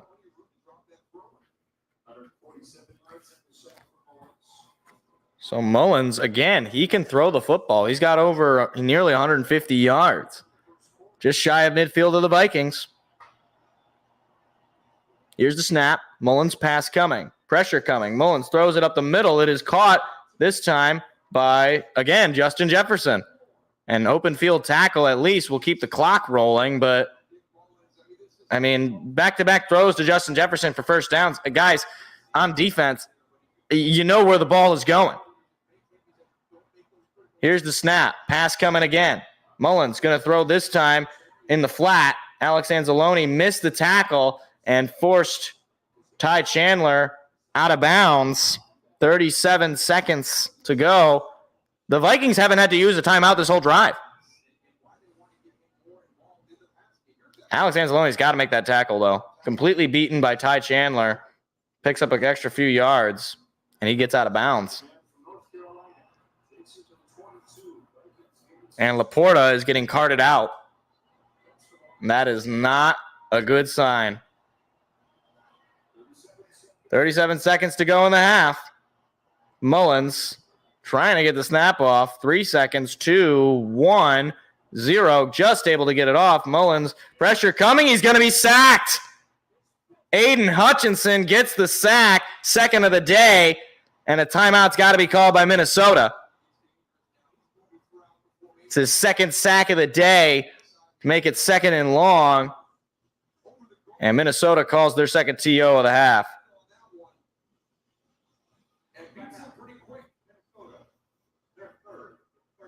Their third? Wait, I thought they had 2 remaining. It looked on the graphic it had them with 2 remaining. They just announced that it was their third. Okay, no, they were wrong. They still have 1 remaining. Last couple of games, Aiden Hutchinson's got 5 sacks. In the previous 12, he had 4.5. So he's been lighting it up these last couple of games. That puts his total at 11.5 this season. So 32 seconds remaining with a 2nd and 19 situation. For Minnesota, they're looking to just get any points that they can get. So for Detroit, you're looking to get some TFLs, push them back out of field goal range at this point. Here's the snap. Mullins, pass coming. Mullins, plenty of time, taking a deep shot. This one is going to be incomplete. Melon Fonmu in coverage, and it'll be 3rd and 19 with 27 seconds to go. Again, Minnesota will start with the football in the third quarter. If you're Detroit, you got to stop them from scoring anything here. Melon Fonmu just went through Justin Jefferson's hands. But Melon Fonmu had a hand in there. He would have knocked that ball out. 3rd and 19.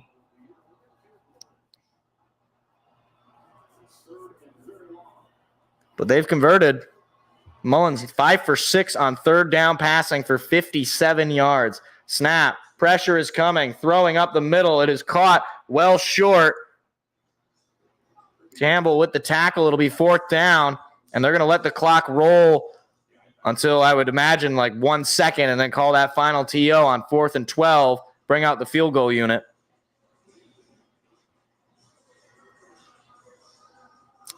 And there it is. Timeout with 2 seconds to go. I mean, that's about as good of a drive for Minnesota as they could ask for to end this half, assuming they make this kick.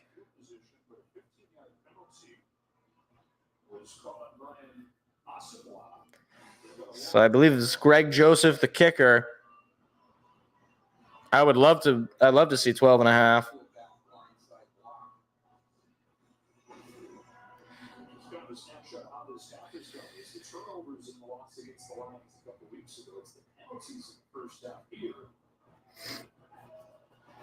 So an opportunity here on a 43-yard attempt.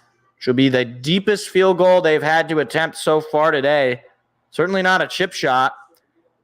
Inside 50 yards, Joseph is 19 for 22 this season, though.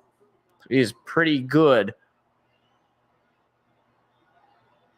Here's a snap, kick, and it's good. Right down the middle. Vikings cut it to a one-possession game. It'll be 13-6 Detroit on top at the half. One-possession game, Minnesota will start with the football in the third quarter. Lions with a rare scoreless second quarter. They're usually real good at, putting on the damage in the second quarter, and they do not come up with anything.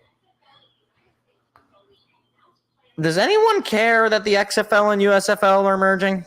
I know there are some very, very dedicated football fans who basically don't watch anything else, or they just don't care that much about anything else.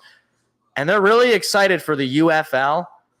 I got to be honest with you guys. I do not care. I do not care. I'm surprised we didn't ice the kicker there, too. We had a timeout. I think we had two. I'm surprised we didn't ice the kicker there. That's surprising.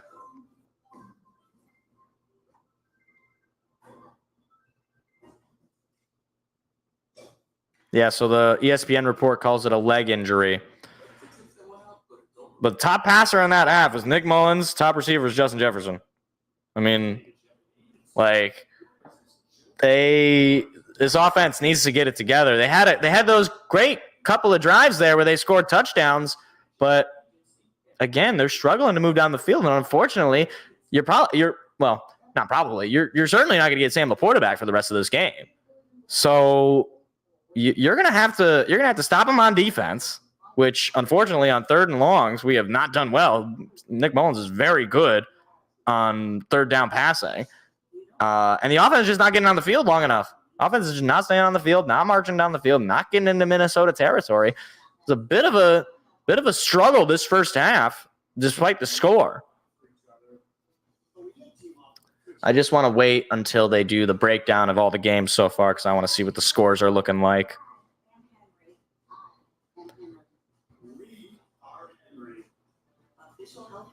And again, I said going into this game, Minnesota is playing for their season. They know that they can still make the playoffs. They need some help, but they got to get their job done here. And the Lions on the flip side, the Lions are still playing for seeding. So it's not like, one of these teams playing for nothing. It's not like, last night, Ravens losing to the Steelers, where the Steelers are playing for everything and the Ravens are playing for nothing. So look, defense got to continue to, make these stops. Obviously, you've held the Vikings to just field goals all day, but the offense has got to answer that. The offense has got to score some more touchdowns here, and obviously that mixed extra point, that's never going to make you feel good. It's never going to be good.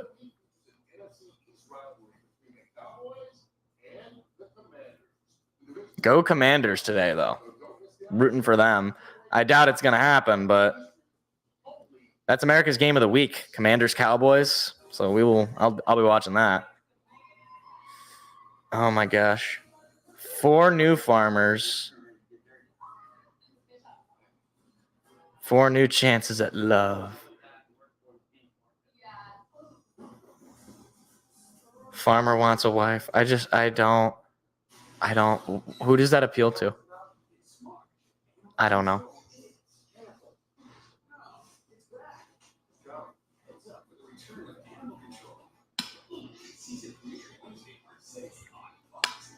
All right.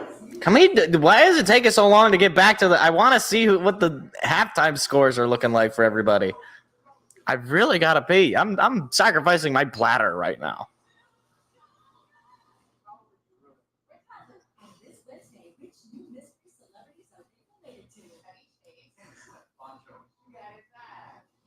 I do not understand the show.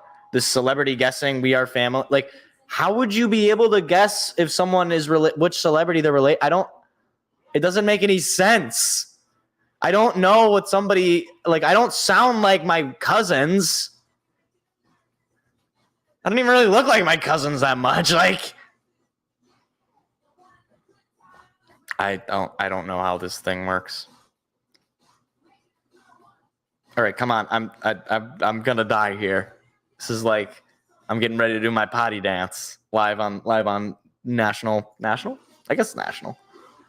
All right, here we go. Come on, break it down, guys. Come on, Terry. I know you're a little slow as of late, but break it down. Come on.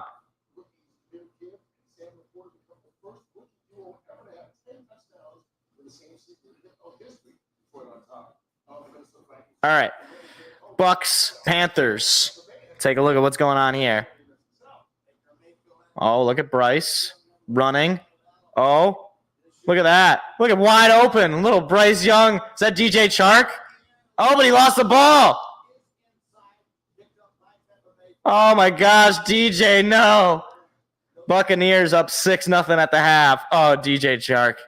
That is unfortunate. Falcons, Saints. This is another big one.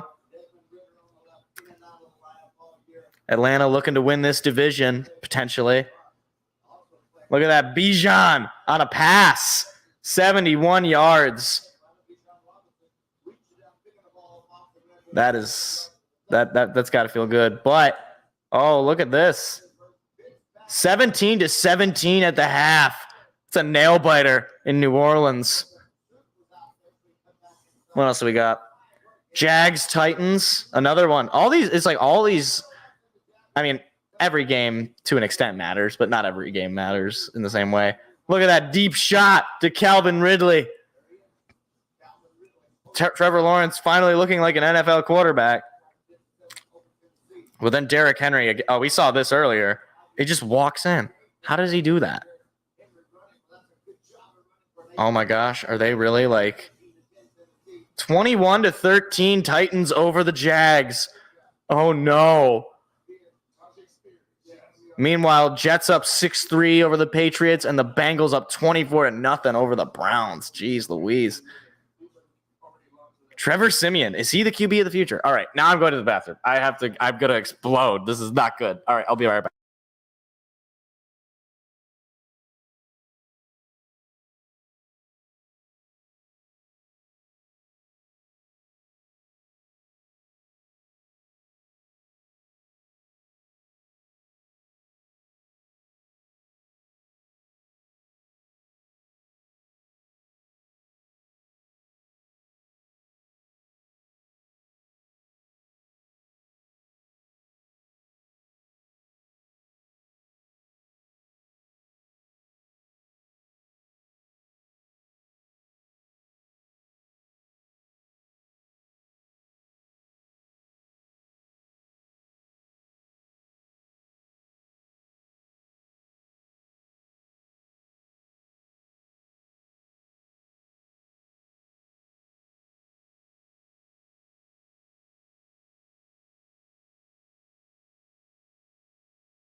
All right.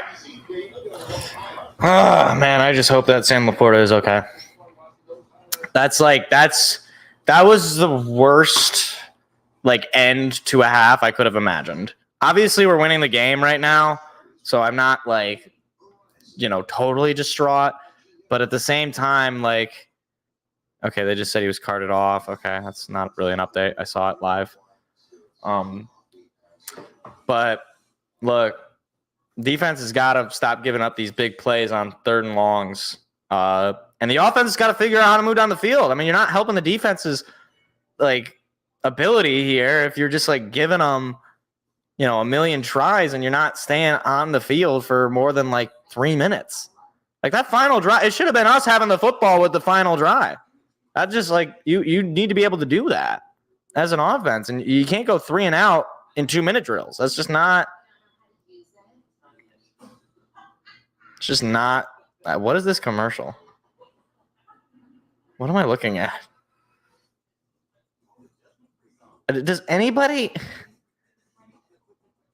Why is Planet Fitness? Why is everything like alien colors? Why are their weights like purple and green and? Oh, I love local commercials. Look at that roofing job.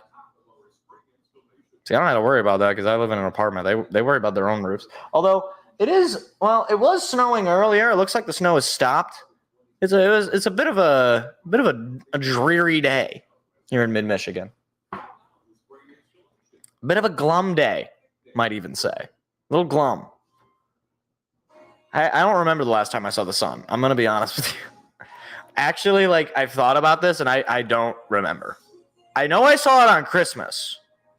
I know I did because it was for but a moment. It was out. I remember that. After Christmas, I don't know. I really don't.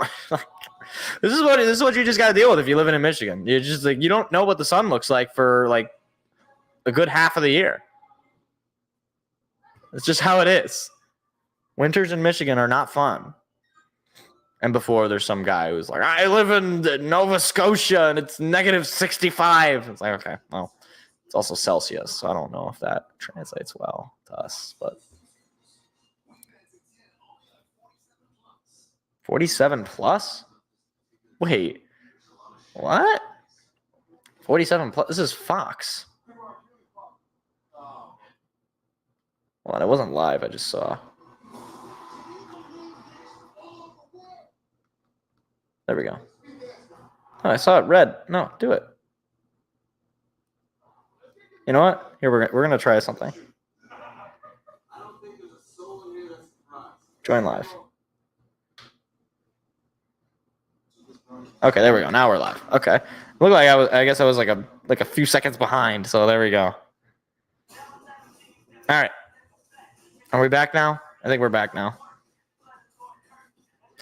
Yeah, we need to get the run game going for sure. Run game has really not been that effective. Pass game is what it is, but obviously you can't live exclusively off the pass game if you want to own time of possession.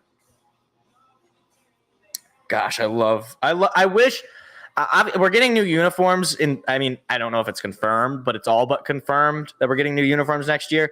I do like this combination of the blue helmet with the grays. I don't like the gray jerseys, but when we wear the blue helmets, they just look all that much cooler. So here we go. Start of the third quarter. Vikings going to get the football. Last drive, got 3 off the field goal. Down just 7 now, thanks to that missed extra point from Michael Batchley, which was the last time the Lions scored, was in the first quarter.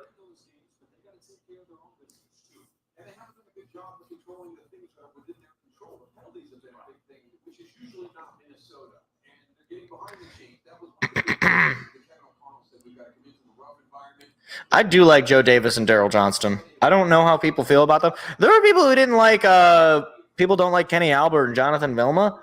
I get it. Like when we played Minnesota the first time, that was the crew we had.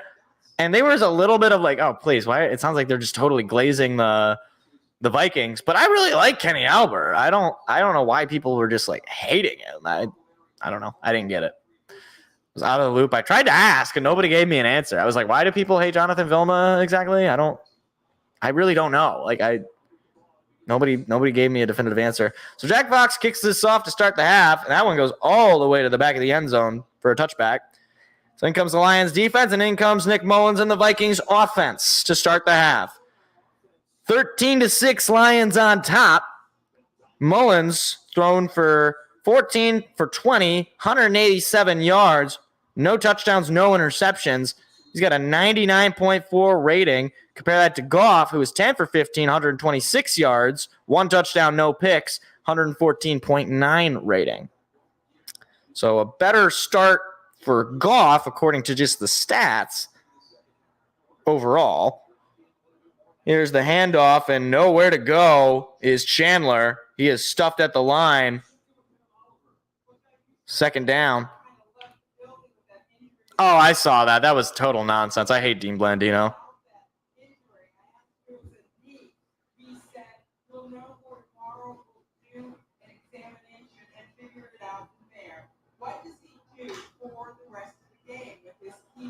Okay. So 2nd and 9, they're going to say he picked up a yard. They're saying they don't know if it's a knee injury for Laporta. Here's the snap caught by Jefferson, who's going to pick up the first down. Justin Jefferson, who is continuing to ice this defense. Justin Jefferson, who really was not a factor in that first quarter, has come alive in the second and now gotten the one catch here in the third. 7 receptions for 101 yards for Jefferson. He has been basically their whole offense. That's why I wonder how this defense is not able to figure that out. I mean, I get it. He's the hardest guy to stop, but still. Play action pass coming. Mullins going to throw it. It is caught by Jordan Addison. He's going to pick up about 6. It looked like Hutchinson might have gotten a piece of that football. Alex Anzalone was on the tackle. 13.5 to go in the third quarter. Opening drive here for the Vikings. They've been moving the football. 5-yard pickup on the pass. 204 total yards for Nick Mullins. He has been airing the ball out. The pass game has been very effective. Here's the snap. Mullins going to hand it off to Chandler. Chandler's got a lot of room to run. He's going to pick up a lot of yards. How many guys does it take to take this guy down? He is into Lion territory, taken down past the 40-yard line. And all of a sudden, I mean, again, this Lions defense starting to give up these bigger plays. And furthermore, like, you're already in a tough spot given the way the offense has been performing since the first quarter. Or since the second quarter, I should say. Vikings are touchdown and an extra point away from tying this ball game up. That would be 13 unanswered. Here's the snap. Play action. Throw coming. It is knocked down, incomplete. And I don't know what Nick Mullins was thinking throwing that football, but I suppose it would be better than taking the sack. It'll be 2nd and 10. It could have easily been intercepted. It looked like he just threw it right to the Lions defender. That was a really risky throw that Mullins took. I mean, that ball very easily could have been intercepted by 94.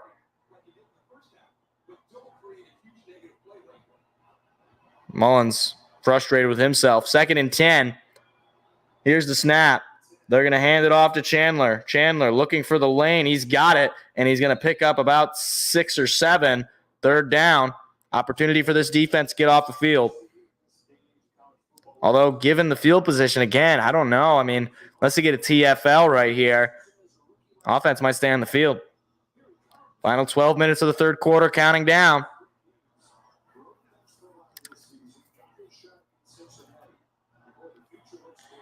Third down. Today they are 0 for 6 on third down, despite the really high amount of yards. Actually, that's not true. They got the 3rd and long. Pass coming. Mullins throwing. It is incomplete. Powell was the intended receiver. So I thought they had that conversion on 3rd and 30. They're saying they're 0 for. I don't. Am I crazy? Oh, yeah, that's clearly incomplete. Right through the hands of Powell. And it looked like they were initially going to take the field goal team out there, but they're going to keep the offense out on the field. I guess they figure it's a one-possession game. You don't know if you're going to get back here. So 4th and 3. 3 seconds on the play clock, though. 2, 1, 0. Just able to get it off. Pressure coming. Aiden Hutchinson throwing. Caught. And he's going to be taken down. Is he short? Not sure if he got it. Looking at the spot there, he looks short. Got the pass off. And falls to the ground. Oh, boy, I don't know. That's close. That is very, very close. Are they going to bring the chains out?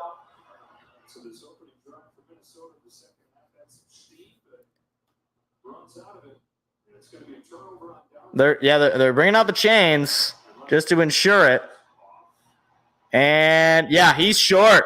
So a turnover on downs. Lions defense comes up with the stop. And that's what they needed. Avoid giving up the opening drive points. And now the offense going to take over. You got to get some points here now. 13-6. Lions on top. 11:23 to go in the third quarter. Jeez Louise, man. Defense definitely needed that. But now the offense got to do something. Like, you got to score here. I want to see a touchdown. Like, right now you're working with just a 7-point lead, and their offense has been moving down the field. It took, a chain gang turnover on downs to stop them, basically. So I'm looking for something big here from this offense coming out of the half. But obviously the loss of Sam Laporta, that's going to severely hurt this offense. Sam Laporta ruled out officially, which again makes perfect sense. Even if it wasn't a severe injury, he probably would have been taken out anyway.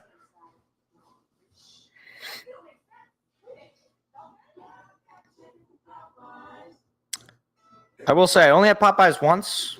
I'm sorry, I'm just commenting on commercials at this point. I only had Popeyes once. It's pretty good. Although ordering at Popeyes, I don't maybe I need to go there more to figure it out. I was so confused. It's like there's no menu. It's just like they're like, what do you want? I'm like, I guess I want chicken. I don't is there other options? I don't know what I'm doing. I clearly I'm out of my territory. I'm not comfortable. So can someone order for me? I just want a box and have chicken in it. That's fine with me. I managed to figure it out, but it was a stressful time for me. Just like right now, it's a stressful time for me. If the Lions could score a touchdown, I'd feel a lot better, but I still would not feel great.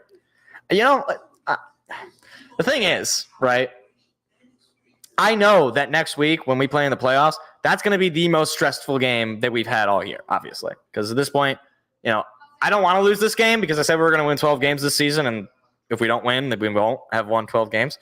But at the same time, obviously, I'd rather lose this game than lose the playoffs next week. So, all right. So,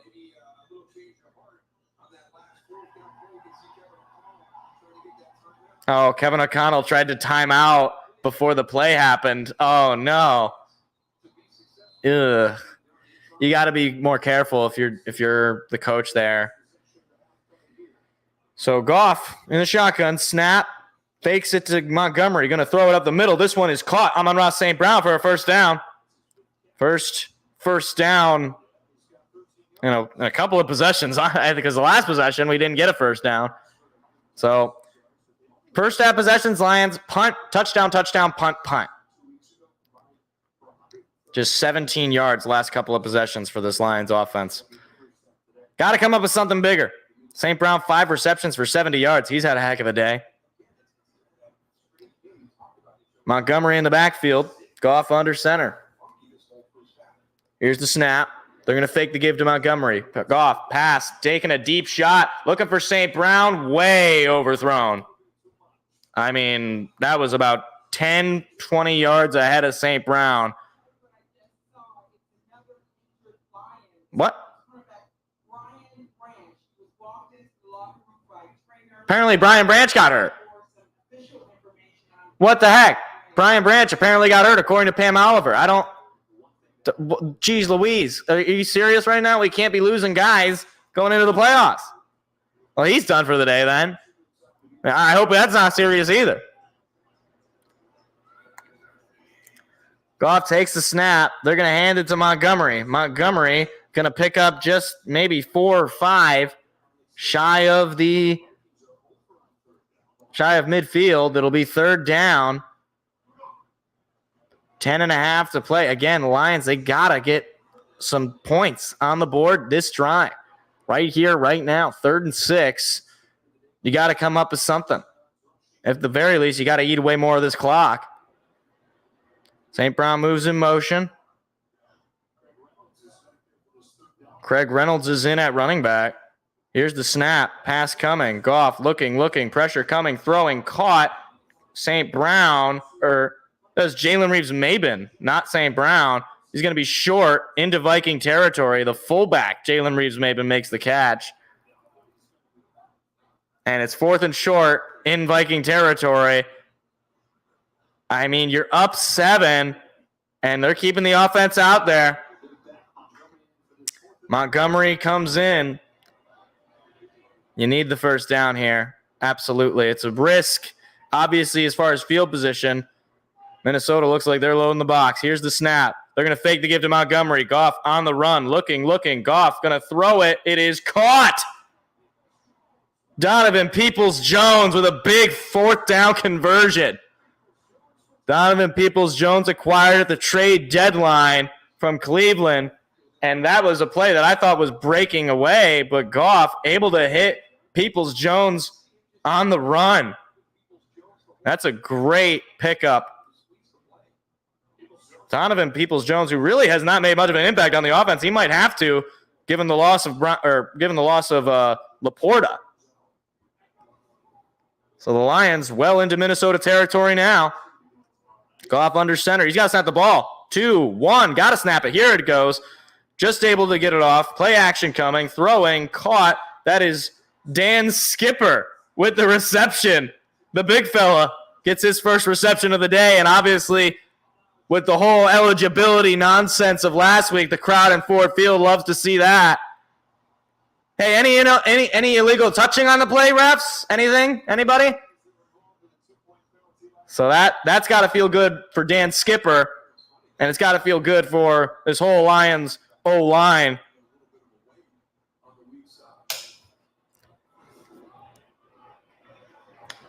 Second and 6, though. Goff under center. Here's the snap. Going to hand it off. Montgomery just able to force his way for the first down. Oh, we got a game break. Oh, Saints-Falcons. Derek Carr taking a shot. Oh, what a catch. A little bobbling. That's crazy. 24-17 Saints over the Falcons. That's a nail biter right there. Meanwhile, Tampa Bay up 6-0. So Minnesota definitely not feeling great, especially given the situation right here, right now. James Mitchell moving in motion. Goff takes the snap. Gonna pass it. Goff taking a shot to the end zone. Incomplete. And a flag comes in. Josh Reynolds was the intended receiver. I think this is going to be defensive PI. He was looking to Josh Reynolds. And I think that's going to be, they're going to call defensive pass interference. And the Lions are going to get the ball at the 1-yard line because the penalty occurred in the end zone. Wow. I thought it would just have the distance of the goal because it's a spot foul usually. So that was Williams called for the penalty. And now Detroit, obviously, you got to get the touchdown here. 1st and goal from the 1. Dan Skipper moving in motion. Goff under center. James Mitchell moving in motion. Here's the snap. They're going to fake the give to Montgomery. Going to throw it to the end zone. Incomplete. Josh Reynolds, the intended receiver again. 2nd and goal.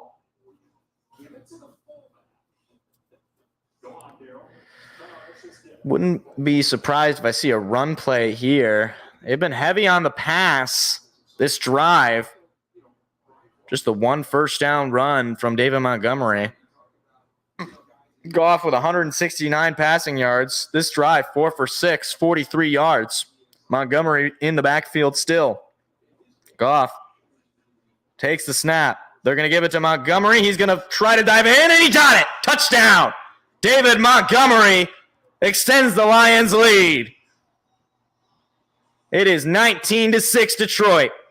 And that is why you brought this guy in. He is tough as nails.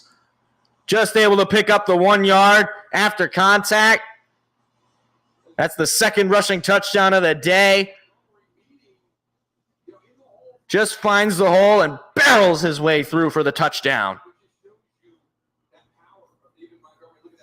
Just able to keep his feet, or keep his knee up. 4 yards away from 1,000 yards for David Montgomery. And you know that they're going to try to get him that once they get the football back. Here's the snap. Kick is up and away, and it's good. So 20-6, Lions over the Vikings. We got to get the fight song for that. Come on. Got to get the fight song in for that. Forward down the field, a charging team that will not yield, and win the blue and silver way. Stand and cheer the brave, rah, rah, rah. Go hard, win the game. With honor you will keep your fame. Down the field and gain a Lions victory. Go Lions! That's what I needed. I needed a touchdown drive, and they gave it to me. That's what you needed to do. So defense, keep it up. Keep it up. Don't let them get a touchdown. Don't let them get into the end zone. Obviously, we've done a good job of limiting that. And the offense coming up there with the touchdown. I don't like that missed extra point, though. It just makes the score look weird. Did that guy just flip in the commercial? Okay, no, he was doing the end. For a moment, I thought he went, well, we're not. This is a family show. We're not going to do that. You can watch with your kids. I wouldn't advise it. I wouldn't do that. I don't trust myself right now, to be perfectly honest with you. It's an emotional state that I'm in, okay? I'm watching sports. Things can be said that should not be said to children.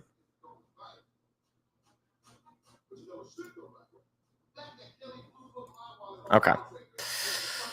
But I know you said this like a while ago, Armenian man, but on the Dean Blandino thing, like, I don't understand why. Like, is he from Michigan? Why was he wearing a Lions hat? Like, let me look this up. Let's see. Where is he from? He's from New York. Like, he's not a Lions fan. like I don't know why. That was such a weird video. He's like, well, you know, the Lions need to be more clear because the referees will get confused. Wah. That's what I heard. That's all. It was just, we don't know what we're doing. We're blind and deaf and things are confusing. And please, did you guys see, if any of you watched the clip that I posted from last week's show, so many, like, Cowboys fans just, like, completely out of their mind. Just, like, completely nuts.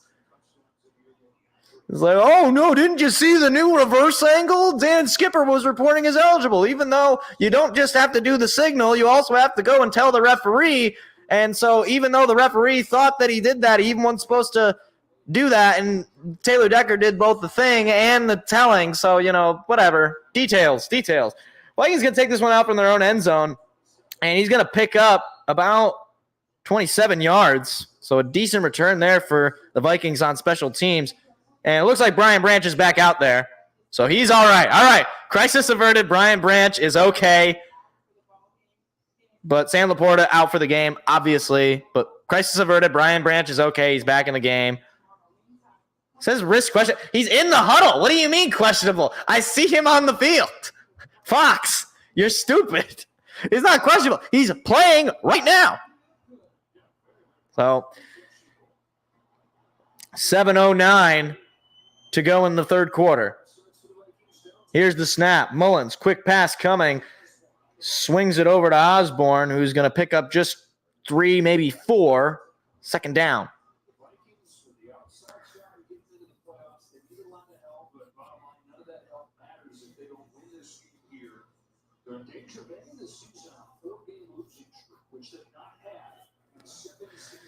The other thing, by the way, I'll point it out after this play.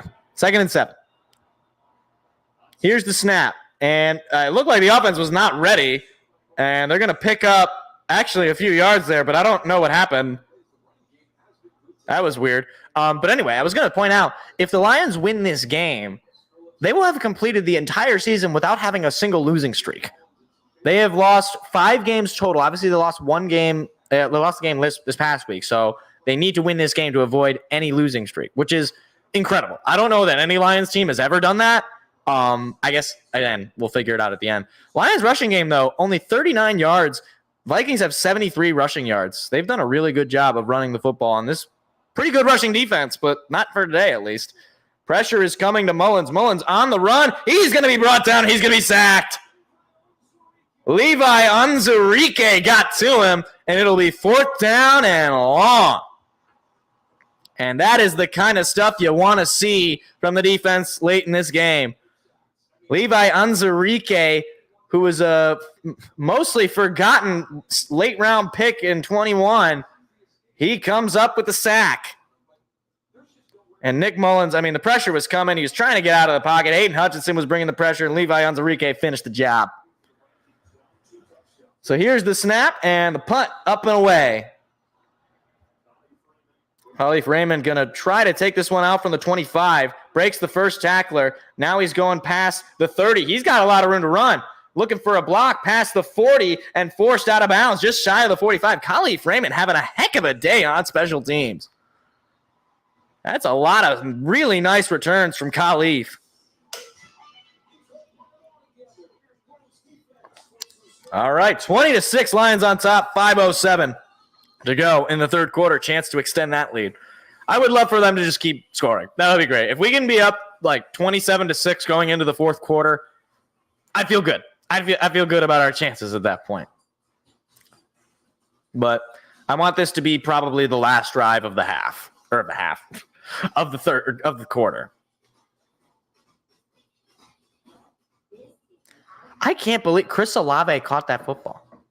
I don't know if you guys saw that. Like, it was like bouncing all over, and like it was still in the air, and then Olave came up with it, and it was a touchdown. That's the thing that kind of bothers me, though, is that's going to be credited as a Derek Carr touchdown. No, that was not a Derek Carr touchdown. That was a Chris Olave touchdown. He made the catch, and it's stupid to me that is equally credited to both the quarterback and to the receiver. Like, this is going to seem like maybe potentially a little strange, but on defense, you have the concept of half tackles. You know, somebody has 2.5 tackles, whatever, right? Because if there's 2 people making the tackle, then you just split it. Could we have something like that on offense for receptions or touchdowns? Like, if it's a bobble play and somehow the offense comes up with it, I feel like that's a half touchdown. I know that's kind of hard to prove, and like maybe that would make statisticians' job much more difficult. But I'm just pointing it out. It's an option, right? It's an option you can take. Just pointing it out there. Not saying you got to do it. Not saying that. Just pointing it out. But it's good that Brian Branch is okay, though. I was like, please don't lose 2 of your best players, 2 of your best rookies in the last week in a game that you, technically speaking, don't need to win. But hopefully Sam Laporta will be okay by next week. Hopefully it's nothing serious. He was able to walk, so that makes me feel better, but I don't know. You can never really tell. The cleaning lady, she's going to clean your house and murder you. I don't know what the concept is of that show. All right. So Lions can take over with very good field position, just a bit shy of midfield. Goff all alone in the shotgun.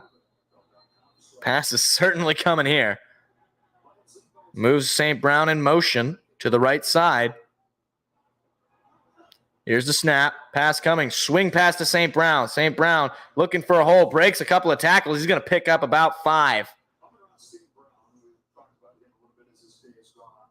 And St. Brown getting some help up, but he's a little banged up in the midsection. Oh, dear. He looks like maybe he took a shot to the stomach. Hope he's okay. Jeez, man. Tough as nails. He's going to head to the sideline, but he's walking off of his own power, so hopefully it's nothing serious. Just kind of pointing to his rib area. Just wincing. So he'll probably take the rest of the day off as far as I'm concerned. Skipper moving in motion again. 2nd and 6. Here's the snap. They're going to give this one to Gibbs. Gibbs looking for a hole. He's going to pick up maybe 3 on the play. It'll be 3rd down into Viking territory. And St. Brown heading back into the game. That's a good sign. St. Brown just a little... Just got his ribs. I was going to say his bell rung. That's what they used to say when you took a big hit to the head. I guess you can still say it regardless. Just got his bell rung a little bit. And he's back into the game on a 3rd and 2. Goff still short of 200 passing yards today. Final 4 minutes of the 3rd quarter, counting down. The Lions 1 for 6 on 3rd down. Not been good. Here's the snap. Pass coming. Goff, plenty of time. Now he's on the run. He's got to get rid of it. It's nearly intercepted, but incomplete. Williams nearly came up with it. It'll be an incomplete pass. And St. Brown's still kind of holding those ribs. 4th and 2, punt team coming out. I mean, he just ran right into it, and St. Brown was the intended target. So even though they technically are just inside Viking territory, they are not going to go for it. No reason. You're up 14. Here's the snap, and Fox punts it away. That one is going to be bounced and go to the back or go to the end zone for a touchback. So the Vikings get away with something there. Lions come up with nothing. So they'll get the ball back. 3:37 to go. Not ideal, but again, it was more of just can you get some additional points? And obviously, looks like right now they're subbing a lot of guys in.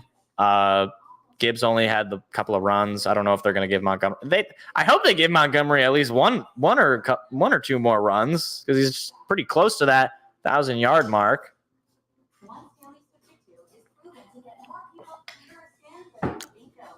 What am I looking at? Why is this man dressed up like a Roman soldier wizard? And then there's this lady at a wedding, it appears. She's giving an announcement with a microphone. She's wearing a nice dress. And then we got Wizard Man. Oh, we got another wizard. What is this? What is he supposed to be?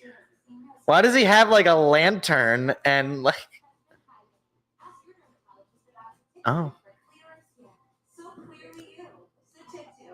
So tick 2. That's... I can't believe that the Titans are beating the Jaguars right now. We're going to have a segment on Tuesday's show about most impressive teams and least impressive teams going into the playoffs and just regular season overhaul. Just what teams I liked, what teams I did not like, what teams exceeded expectations, what teams were very disappointing. The Jacksonville Jaguars, they got to be near the top of my list, personally. I thought they were going to be a really, really fun team. I thought maybe Trevor Lawrence would take that step forward, become one of the top quarterbacks in this league. And he is looking more and more like one of the most overhyped prospects we've seen in a long time. I remember coming out of college. I mean, he was great in college for Clemson, obviously the national championship, but it was just like, it seemed like such a surefire thing that he was going to be good. And it just for between the Urban Meyer hiring that really stalled his development, and then he looked better last year with Doug Peterson, but this year taking a step back and the injuries, and I don't know. I mean, next year is going to be a big year for him to show what kind of player he is.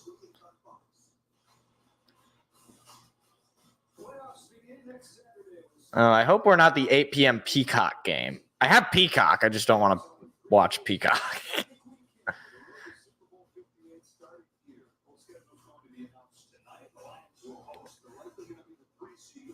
So, meanwhile, the Buccaneers up 9-0 over the Panthers, 31-17 New Orleans over the Falcons. Here's the snap. Mullins play action on the run. Mullins going to throw it. It is caught by 34. Picks up a big gain. That was Muse, 34 for a first down.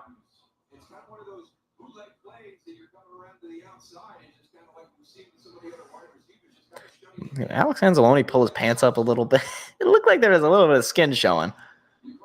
But I think that was just like a towel. He was moving the towel on his right side or on his left side. Yeah, it was right side.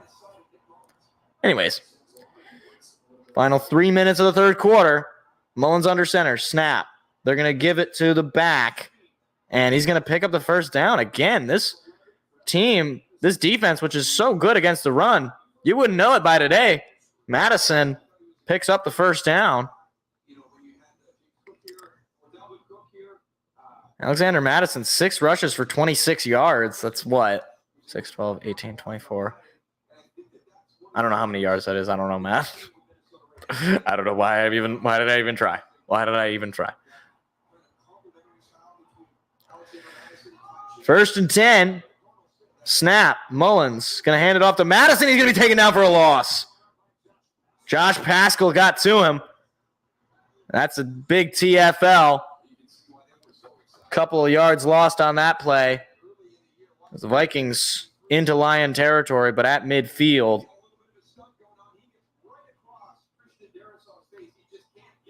Oh, a little bit of pushing and shoving there. Nothing too serious, though. 2nd and 12. Mullins takes the snap. Pass coming. Mullins gets rid of it quickly. He's going to be immediately taken down by Alex Anzalone. It'll be 3rd down and 10. Opportunity here for this defense to get off the field. Although, given the time situation, I mean, I'm thinking they might start going for it. Down 2 touchdowns late here in the third quarter. Meanwhile, the Bengals are up 31-0 over the Browns. I don't – why? Why? I guess they're not playing anybody, so I figured their defense would look a lot better, but I guess not. 0 for 8, apparently. Maybe it wasn't on 3rd down. 0 for 8 on 3rd down today are the Vikings, according to Fox. Pass coming, throwing, and it is high but short. Or no, they're gonna say he caught it, but he's gonna be short of the first down. Justin Jefferson. It'll be 4th and 1. Did he get the feet down though? Let's see. 1 and yeah, he just got his feet in. That is unbelievable. Just got his feet in, but he is short. 4th and 1. Obviously, they're keeping the offense out now. So now they got to have the play call here. 4th and 1. 1 for 2 on 4th down are the Vikings. Final 30 seconds. Here's the snap. Mullins going to pass it on 4th and 1. Taking a deep shot. Looking for Jefferson. He's caught it for a touchdown. Justin Jefferson gets the first touchdown of the day for the Vikings and makes it a 1-possession ball game if they can make the extra point. Well, I guess either way, it's still a 1-possession ball game. On 4th and 1, this defense cannot give up that kind of a play.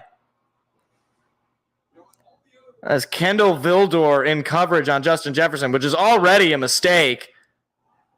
And he had about half a foot ahead of Vildor. And that's a great play call for the Vikings. They finally make something on offense. Here's the kick, and it is good. It looked like it was no good. He just was able to get that one in.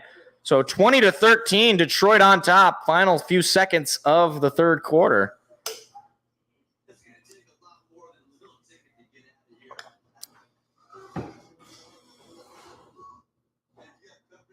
See, like this commercial, this Allstate commercial with the little, the thing in the parking garages, coming down, and like that thing is like, it's not like metal.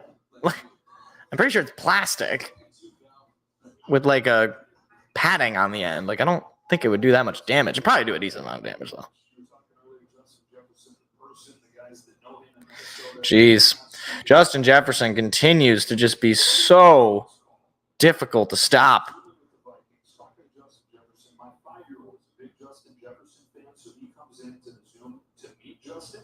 And if you thought my 5-year-old lit up, you should have seen Justin Jefferson, who genuinely was as excited to say hi to my 5-year-old as my 5-year-old. What is Joe Davis talking about his child meeting Justin Jefferson? What is he talking about? What is happening? Guys, my child really loves Justin Jefferson, and Justin Jefferson was so happy to meet my kid. Okay, I'm happy for you, I guess. That's great. Third player in NFL history with 1,000+ receiving yards in 10 or fewer games, with Wes Chandler and Jim Benton. I don't know that. That's a good stat because I don't know who those guys are. Like, he is one of a kind, and I hate the fact that we're gonna have to play this guy twice a year for the next couple of years, especially if they work out that extension. Goff staying into the game under center. Gibbs in the backfield. They're probably just going to run the ball here if they want to eat away at that clock. Here's the snap.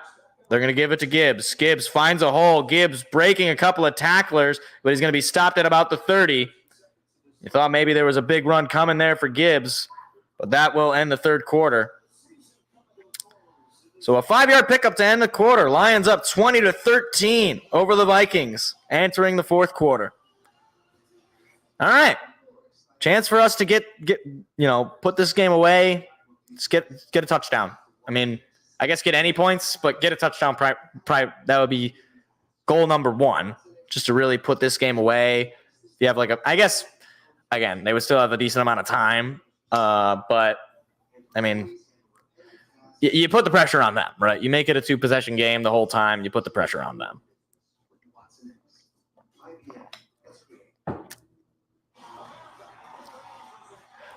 They are really advertising this Caitlin Clark lady on Iowa's college bat. They're putting it on prime time. Wow. That's surprising.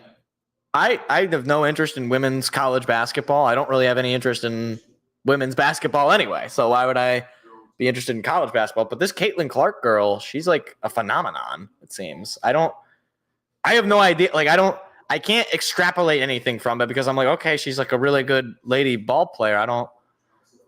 Okay. What am I to do with this? It's just, I don't know. Maybe she's just really fun to watch. I have no idea. I am the least informed person on Caitlin Clark.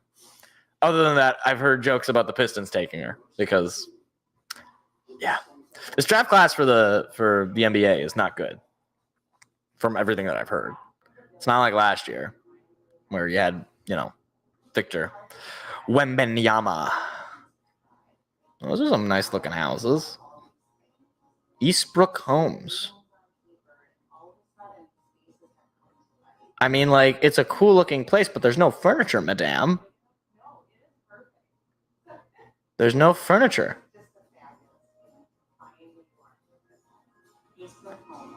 That does look like some nice houses.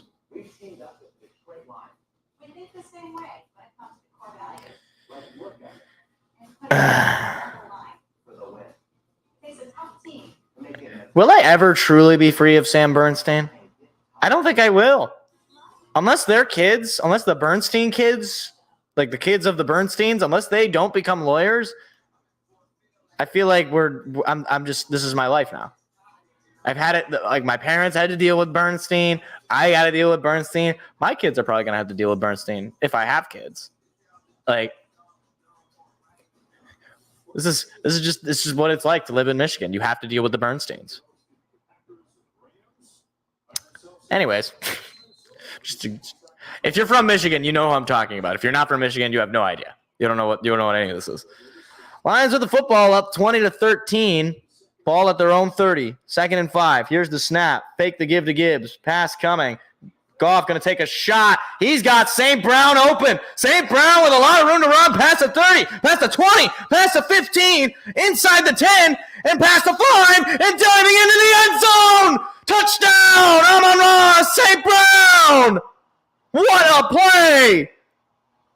A deep shot to Amon-Ra St. Brown. And he's got to be telling those Pro Bowl voters what they just missed out on. I cannot believe that turned into a touchdown. All that space for St. Brown on the play action pass, and the Lions extend their lead to 13, 26-13. What a play from Amon-Ra St. Brown. And I said, because he didn't make that Pro Bowl, he's going to have a game this Sunday, and he has. Here's the snap. Extra point is up, and it is good. 27-13. Lions at the first play of the fourth quarter score a touchdown. And his ribs were a little hurt, and he was kind of holding them a little bit, but he didn't look hurt on that play. He was as open as an unfinished book. I don't know what happened on the defense where he just had so much room, and then he just completely jukes the couple of defenders and rolls into the end zone. That is an amazing play. That's got to be his play of the season. He is not a deep ball threat, really, but he is just so – he's tough as nails. He's hard to tackle, and he's got elite hands. What a play. What a throw from Jared Goff, and what a catch and run from St. Brown. I cannot believe that just happened. That is an unbelievable play.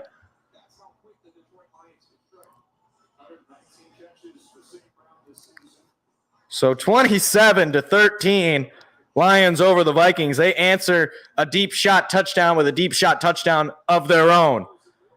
7 catches on the day, 144 yards, an average of 20.6 per reception, and the touchdown. Unreal. If you don't think Amon-Ra St. Brown is one of the best wide receivers in the league, you just simply haven't been watching the league. You just simply have not been watching St. Brown.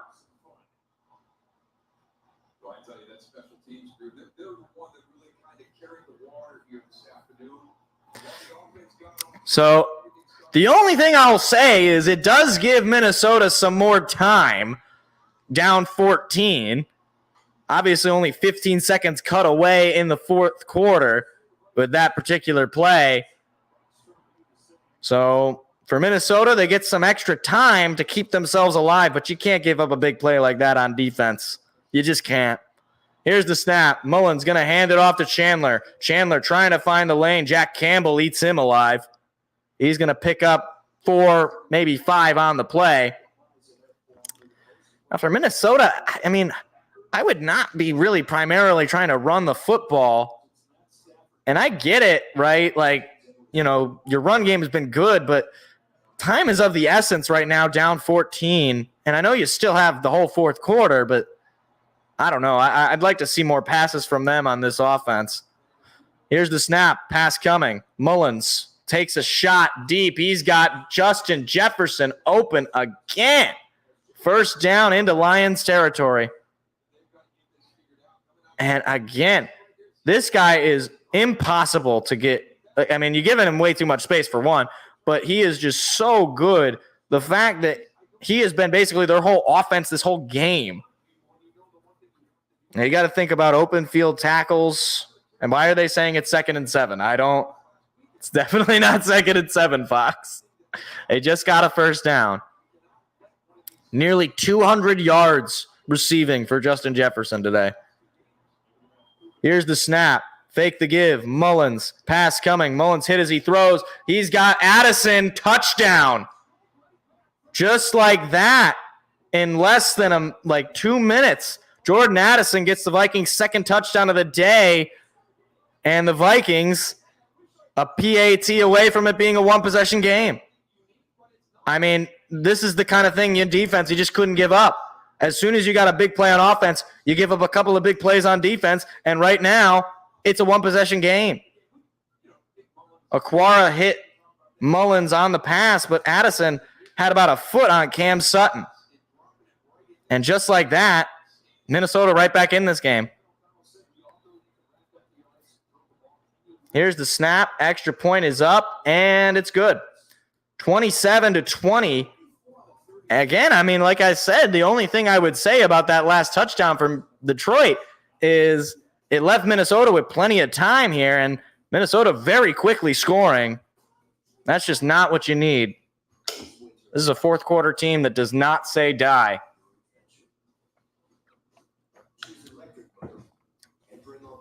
Oh, my gosh. I mean, your offense just gave you a massive play, defense. What the heck?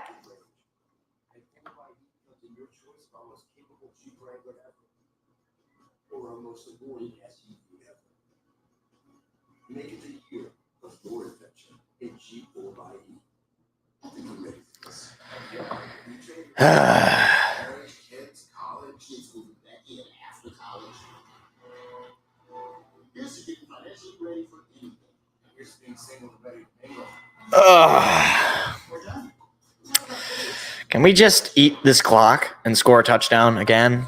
I was excited by the big play, but guys, the game is not over. Like, you can't just let them answer back in like 3 plays. I think it was exactly 3 plays.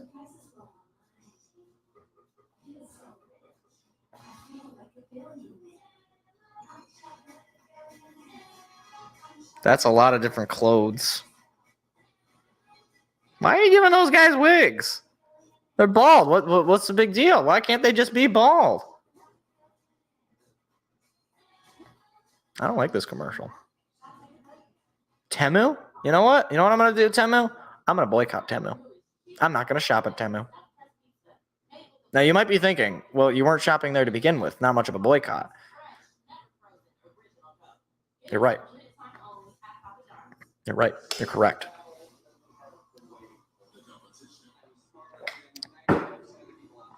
Oh, my gosh. Last thing the offense needs is a quick drive here now. I mean, you need a long, 6-7 minute drive.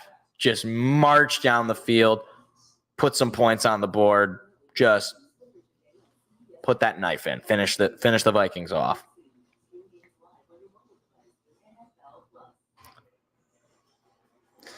So 13-22 to go in the game. Lions holding on to a 7-point lead in what has been just a little bit of a shootout here.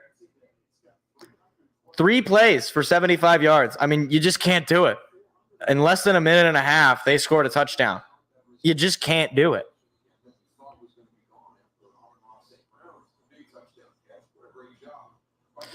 So here comes the kickoff from Joseph.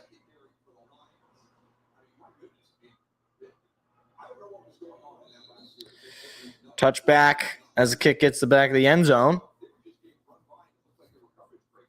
You were talking about what CeeDee Lamb did last week, but it's now the last 3 weeks. Because remember, Jefferson had 140 yards this week, then he had 227 last week. I still can't get over how cool those helmets look. I can't. They're just so awesome. And it sucks that I don't know if we're ever going to wear those again. I don't know. I don't know if this is the end of them because obviously you had we're going to change the jerseys. I don't know. We'll see. Here's the snap. Fake toss. Goff going to throw to Khalif Raymond, who's got some room to run, but he's going to be taken down just short. Big hit to Khalif Raymond, and he's slow to get up. 9-yard pickup. Oh, geez, Louise. And he is their punt returner who has been so good today. Jeez.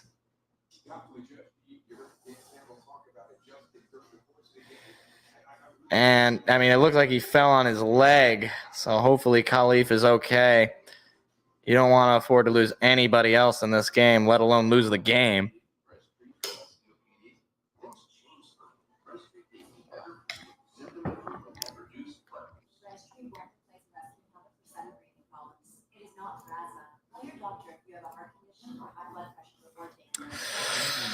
I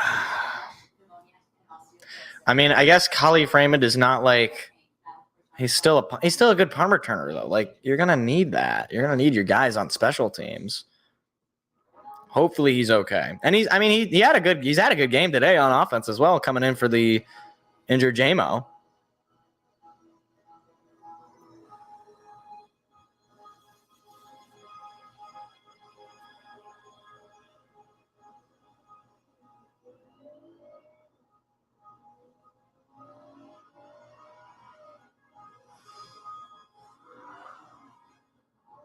Seven passengers. Oh, I was like, wait, how can it be an odd number? That'd be weird. But now I understand.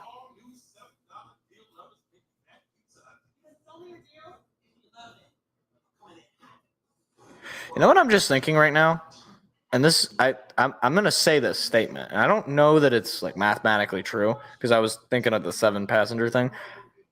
If you add 2 odd numbers, you always get an even number.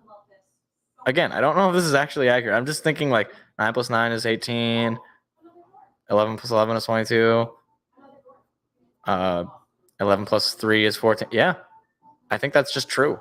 That has to be. That has to be something. Maybe I heard that in like a Vsauce video or something, but I don't know. I'm just giving you math facts right now because I'm stressed out because Khalif Raymond is hurt and I hope he's okay. And this game is getting too close for comfort. I would like to win the final week of the season, please. Give ourselves a chance to get the 2 seed.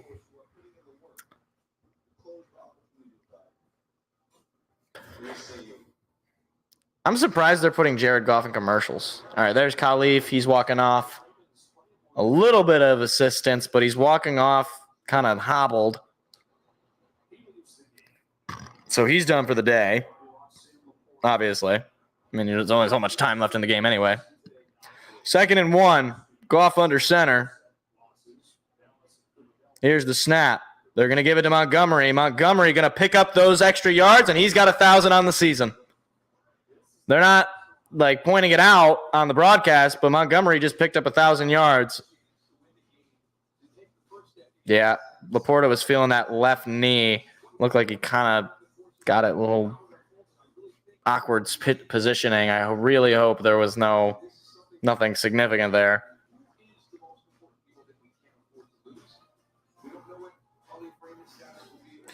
So 1st and 10. They're not even pointing out. David Montgomery just got 1,000 yards. Here's the snap. They're going to give it to Montgomery again. Montgomery looking for the hole. He's got it. And another big pickup for Montgomery that will get rid of any doubt on the 1,000-yard season. 6-yard pickup on the run. They're not even talking about it. Like, I'm surprised. Like, that's another 1,000-yard player on this offense. Goff lining up under center. Montgomery in the backfield. Couple of guys move in motion. James Mitchell and Dan Skipper.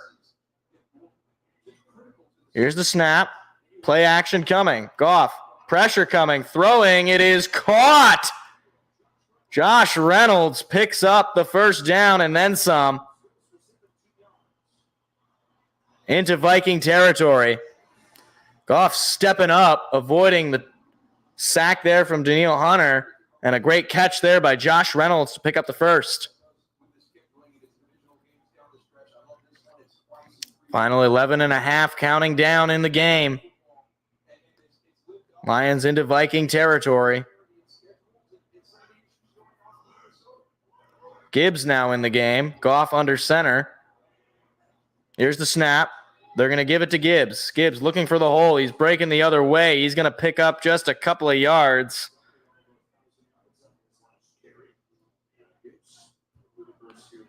Now they acknowledge the 1,000 yards for Montgomery.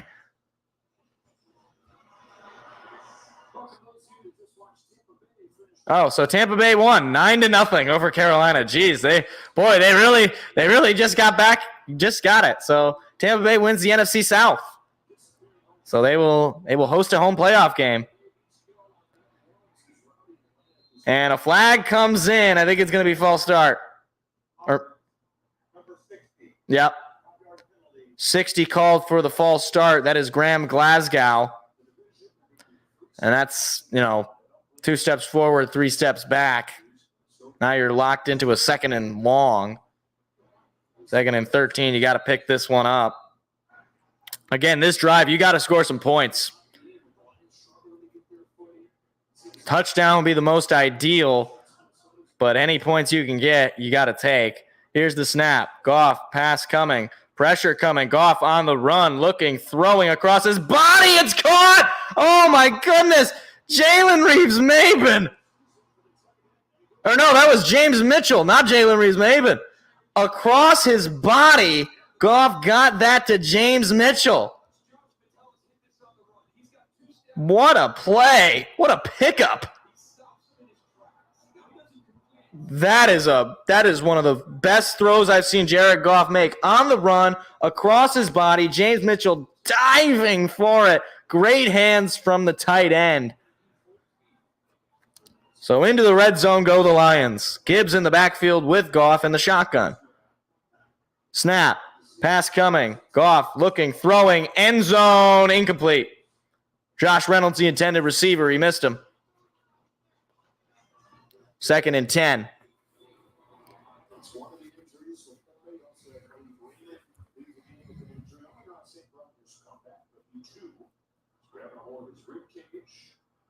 And again, need to score a touchdown, I would say. Any points, obviously, and I'm repeating myself, but in the red zone now, I'm thinking you gotta get 6.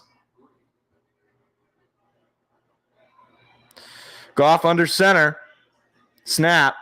They're going to give it to Gibbs. Gibbs trying to cut outside. Gibbs breaks the first tackler. He's going to pick up about 3, though, as he's forced out of bounds. 3rd down. They're showing us our clinch situation, or 2-seed clinch situation. So we need the win. We need the Cowboys and the Eagles to lose. I know. I've seen it a million times. I've looked at it a million times. But first thing we got to do is win. So a 4-yard pickup on the run from Gibbs makes it 3rd and 6. 8 plays, nearly 5 minutes on this drive. Goff in the shotgun. Gibbs moves in motion to his right. 4, 3, 2. Got to snap it. Here it comes. Pass coming. Goff looking. Pressure coming. Hit and sacked. And the field goal unit's got to come out for Detroit. Danielle Hunter on the sack.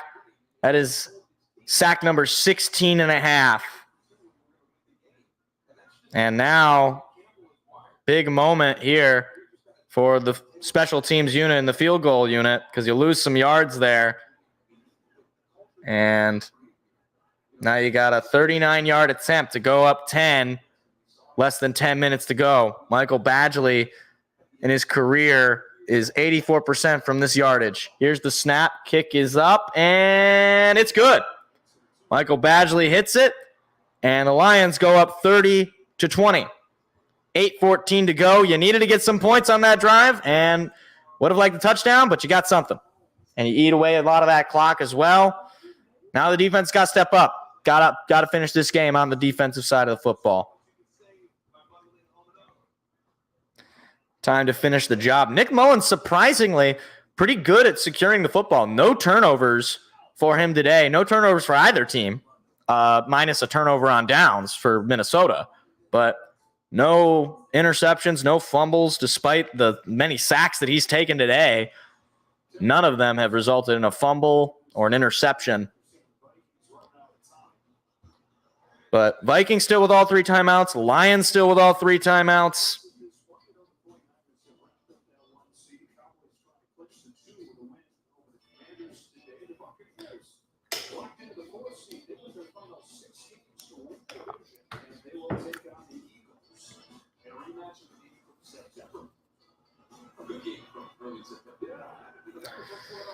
Need a good kick as well here from the kickoff team. Don't give up too many yards. Kick is high and away. Minnesota going to let that one go as it goes all the way to the back of the end zone for a touchback.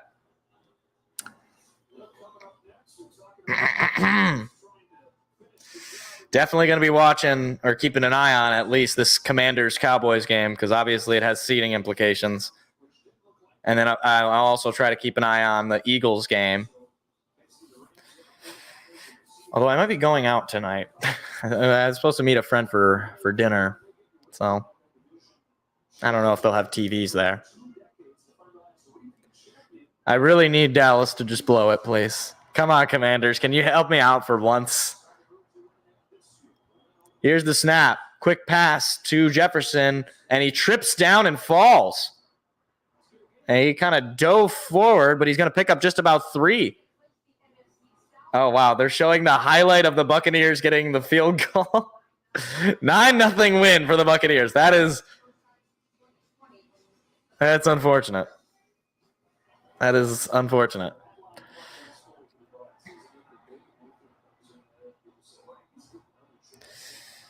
Hey, Baker Mayfield, man, another division title for him. Or I think it's his first division title ever.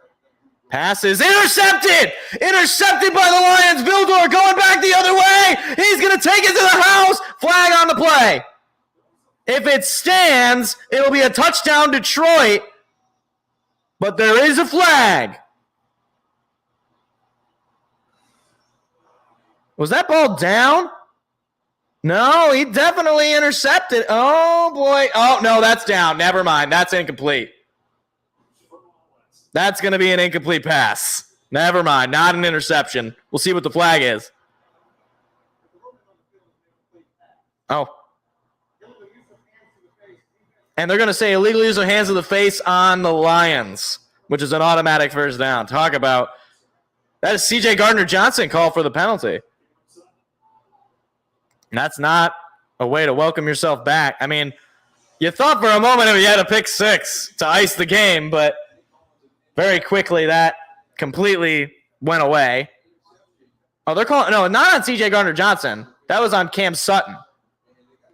So I don't know why they called the flag on – they showed the graphic for C.J., but no, it was on Cam Sutton. It's a rare penalty. He doesn't really get penalized all that much. But the Vikings get some life.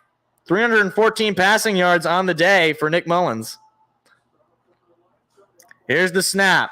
Mullins fakes the give. Pass coming. Mullins on the run, throwing up the middle. It is caught short of the sticks, though. It'll be a pickup of 8 or 9 for Munt. So less than 7.5 to go here. Obviously up 10. You don't want to give up a score, but it's 4-down territory for Minnesota one way or the other. So you're looking at open field tackles. You're looking for TFLs. And maybe you get some lucky penalties as well. Mullins takes the snap. This time he hands it off to Chandler. He's not. I don't know if he got it. And he's not going to get there. He's going to be 3rd down and short. Obviously, again, 4-down territory. 3rd and 1. You're looking for a TFL here. Maybe you get a penalty. Big 3rd down opportunity, though. Mullins just going to keep it himself, and he's going to pick up the first down. Little QB sneak there. Picks up the yard. 6.5 to go. Lions up 10. But both teams with all 3 timeouts.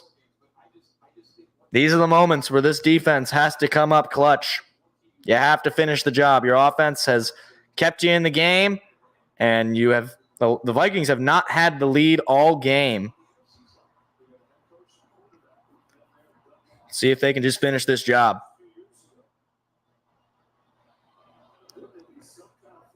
Mullins under center. Snap. Fakes the give. Pass coming. Mullins, plenty of time. Now pressure coming. Pass is going to be dropped. Incomplete. Tight end was the intended receiver. It looked like that pass might have gotten tipped a little bit, but it hits the ground in front of the intended receiver. I think it was tipped there by, was it Hutchinson? Or no, it was not tipped. He just underthrew his man. So 2nd and 10, 5:51 to go. Mullins in the shotgun. Snap. He's going to hand it off to Chandler, and Chandler is going to be taken down at the line. That was Aleem McNeil. 3rd down and 10. Opportunity here Liam McNeil heads to the sideline, obviously on limited snap, coming off of the injury. It's kind of an interesting play design. Thought maybe a pass was coming or a play action, but they end up handing it to Chandler and nothing to show for it. So they're going to say a 1-yard pickup on the run. So it'll be 3rd and 9. Under 5.5 to play. Mullins is 7 for 9 on 3rd down for 72 yards, despite the fact that the Vikings apparently have not converted. Here's the snap. Mullins, pressure coming. Mullins throws, caught, but he's got to dive forward, and he picks up the 1st down as there was nobody in front of him to touch him down. So it'll be 1st down for Minnesota. And again, Mullins so good on 3rd down today, just completing and picking up big yardage.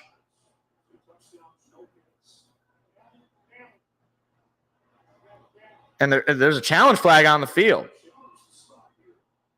I don't know why you're challenging this. Clearly, he picked it up.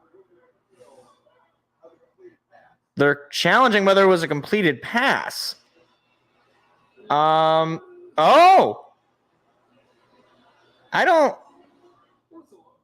mean, his elbow hits, his knee is hitting the ground, but the ball hits the ground.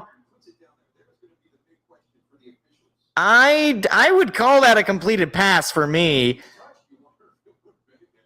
Before he puts the ball on the ground. So the ground does not help him in any way to secure possession, and it seems like the ball doesn't move. He rolls it in that hand. I mean, I guess I can see where Campbell's coming from, but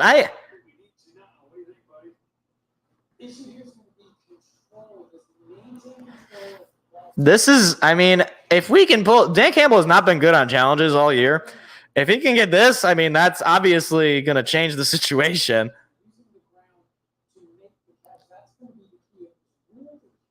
Is rule to catch, though? Like, I'm with Dean Blandino in this, which means I'm probably going to be wrong. Because if you're with Dean Blandino, you're probably wrong. Well, I mean, hopefully we can get the call, but I don't see them overturning this. I mean, like, it hits the ground, but that's about the only thing that I could say that would make this incomplete.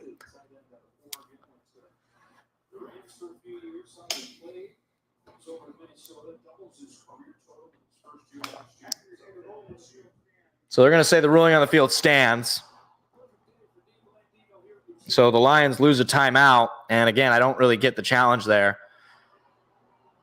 Dan Campbell upset with it, but I don't get the challenge. Like, and meanwhile, the Saints are up 41-17 over the Falcons. I think Arthur Smith might be looking for a new job. I mean, so the Vikings are out of the playoffs at this point, because Carolina lost because Tampa Bay won. So at this point, nothing to gain for Minnesota, but they're probably not aware of it. I don't know that they would tell them that. Mullins takes the snap, fakes the give, pass coming. It is caught by Chandler, and he's going to be taken down short of the yards to gain, taken down at about the 41, 4.5 to play in the game. No TOs have been used by both the Lions and the Vikings. Obviously, the Lions lose the timeout due to the challenge. Here's the snap. Mullins, another play action pass. Mullins throwing up the middle. This one is caught by Justin Jefferson. Who else? 1st down. And there was 3 guys. There was 3 Lions all over. And I mean, I can't say they weren't around him, but that's a great catch, though. I mean, he caught it from behind. Alex Anzalone was the one in coverage, and he made the tackle. Or Jack Campbell made the tackle.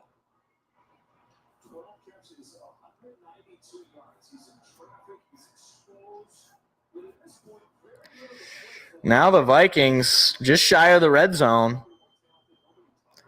Mullins takes the snap, fakes the toss, pass coming. Mullins has to get rid of it off his back foot.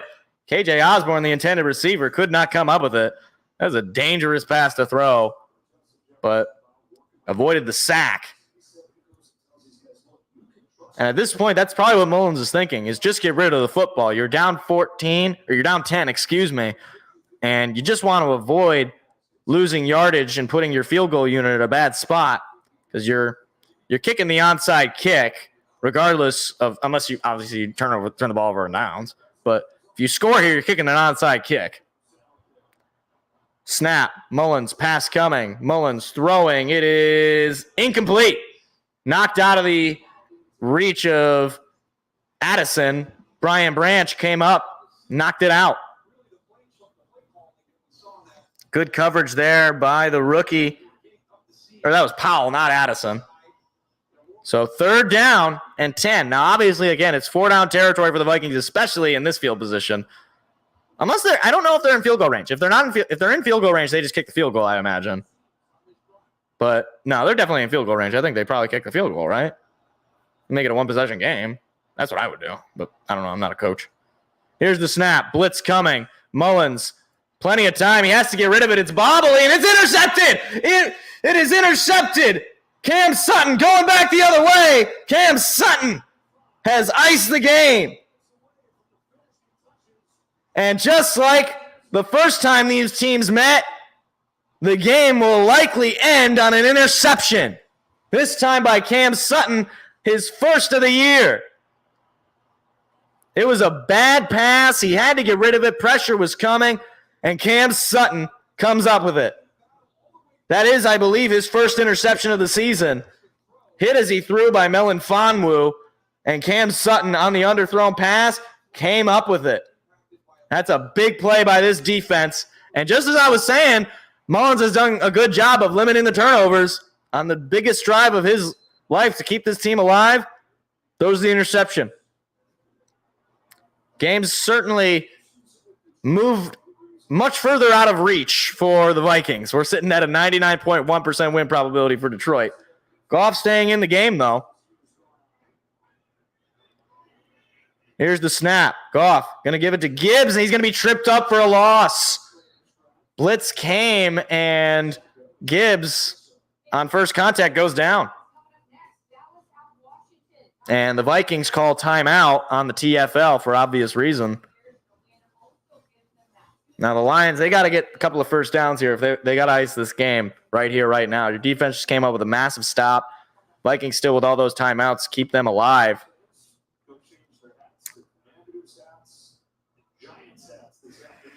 I mean, Mullins, again, throwing for nearly 400 yards on the Lions with a couple of touchdowns and the one interception. 29 for 41. He was airing the ball all game. So a loss of 3 on the run from Gibbs makes it 2nd and 13.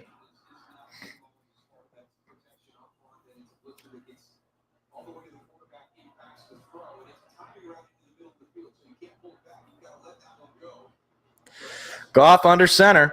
Gibbs staying in the backfield. Here's the snap. Toss over to Gibbs. Looking for some sort of lane, and Gibbs going to slide down. And he might have lost a yard on the slide. And Minnesota calls their second timeout.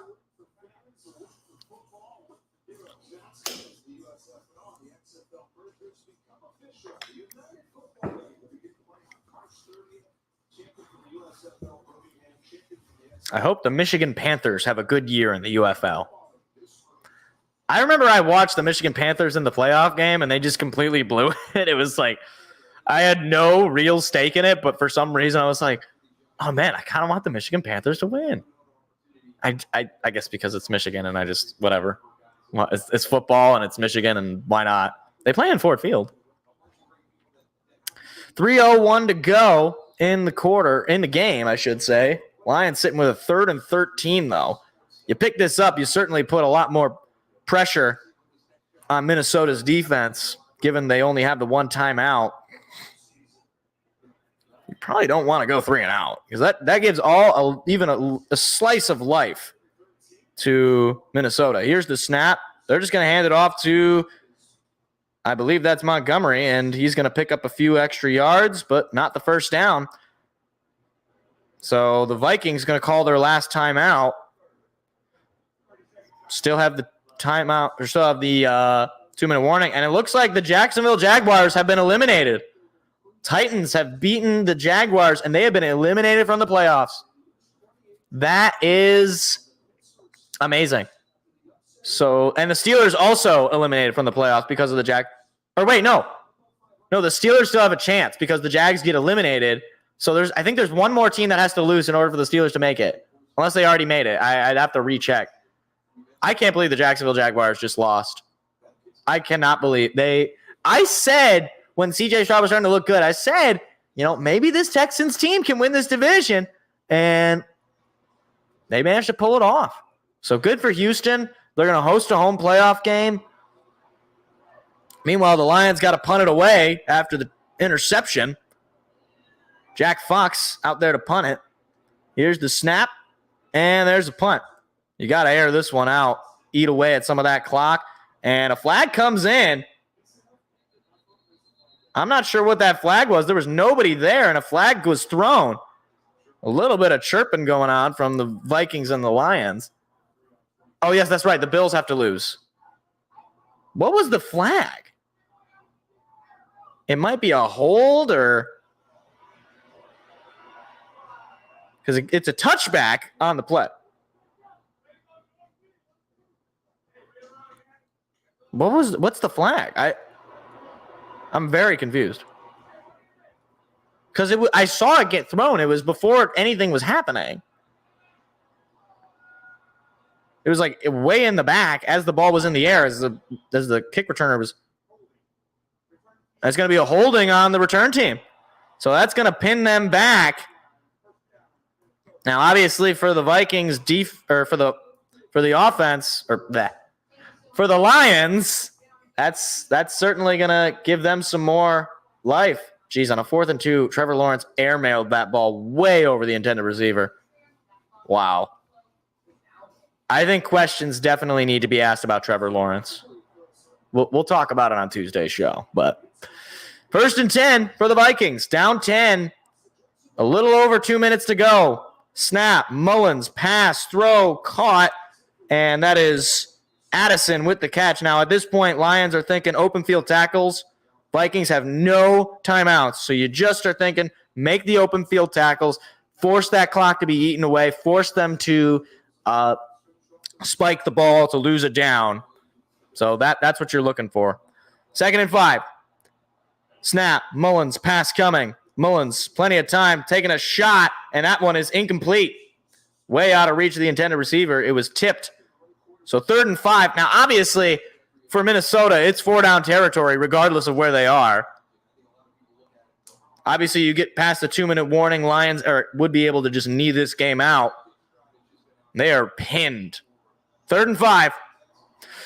But they will be going for it.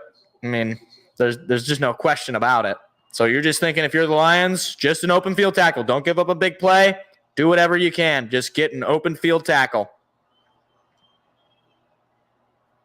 Here's the snap. Mullins, pass coming. Mullins, time, throwing. It is intercepted. It appears to be intercepted. That is C.J. Gardner-Johnson, who will ice this game. And they're saying it's intercepted. C.J. gets his first pick of the season on his first game back. How about it? I mean, he basically punted the ball to him. Easily intercepted by the safety. And that will do it. Back-to-back drives for Nick Mullins resulting in interceptions. And the Lions will be able to just run one more play. I believe they're technically speaking a 1st down away from icing the game because the clock is going to stop at the 2-minute warning. But they're not going to run anything special. I imagine at this point you probably don't even bring in Jared Goff, but maybe not. We'll see. And no, Jared Goff going to stay out there. They need the 1st down technically. Little swing pass to Josh Reynolds. Josh Reynolds running, and he will pick up the 1st down, and that will do it. Game over. 2-minute warning here, but all the Lions have to do at this point is knee it out. And I don't know why they're going to commercial. The game is over. We can just knee the ball.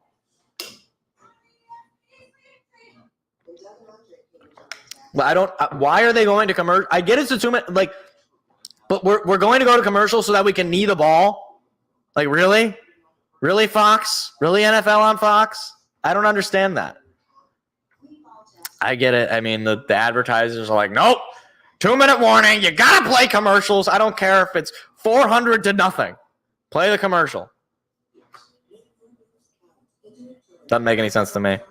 I cannot believe fireworks at Ford Field. Oh, okay. I thought they meant like, actually, I was like, it's an indoor stadium. I don't think there's any pyrotechnics. Maybe outside. So with this win, the Lions getting the 2 seed stays alive. And that's why winning this game was important for Detroit. Obviously, they sent a message to the league that this is still a darn good football team. And you screwed us, but we still got a chance to get this 2 seed. But it all depends on the result of that Washington and Dallas game, as well as the result of the Philly-New York game. So, Lions fans, keep an eye out on those 2 games. You need them. You need both the Eagles and the Cowboys to lose. It's tall bargain. It's tall order. Not high probability of happening, but it could happen. So you got to be scoreboard watching.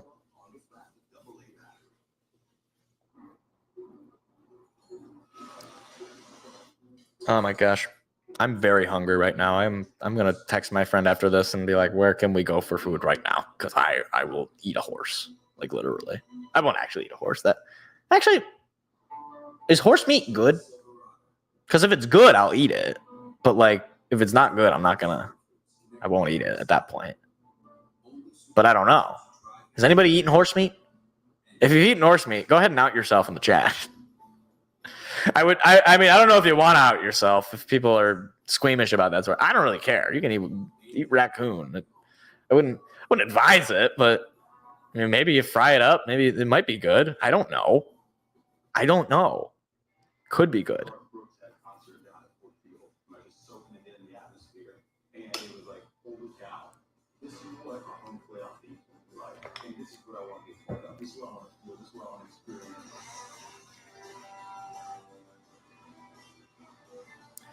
That's awesome. Look at that young kid. See, all that kid knows for the Lions is winning. That's all he knows. Good for him. Oh, I guess we were short. So they're going to throw it again to Josh Reynolds, and now he's going to pick it up, and he's going to be taken down at about the 24? No, more than that. 23? But the first down is going to do it. So it's going to be victory formation at this point for Detroit. So I guess we didn't ice the game of the 2-minute warning. I apologize to the advertisers. I mean, it's going to be victory formation, right? They're not running another play. They are running another play. Here's the snap. A throw to Josh Reynolds. Josh Reynolds going to try to run with it. Why are we running plays? I mean, the game is over, guys. Just knee it. I don't understand what the point of this is. Are we going to kick a field goal? Like, are we going to try to, like, we've already covered the spread. Like, I don't know why we're running any play.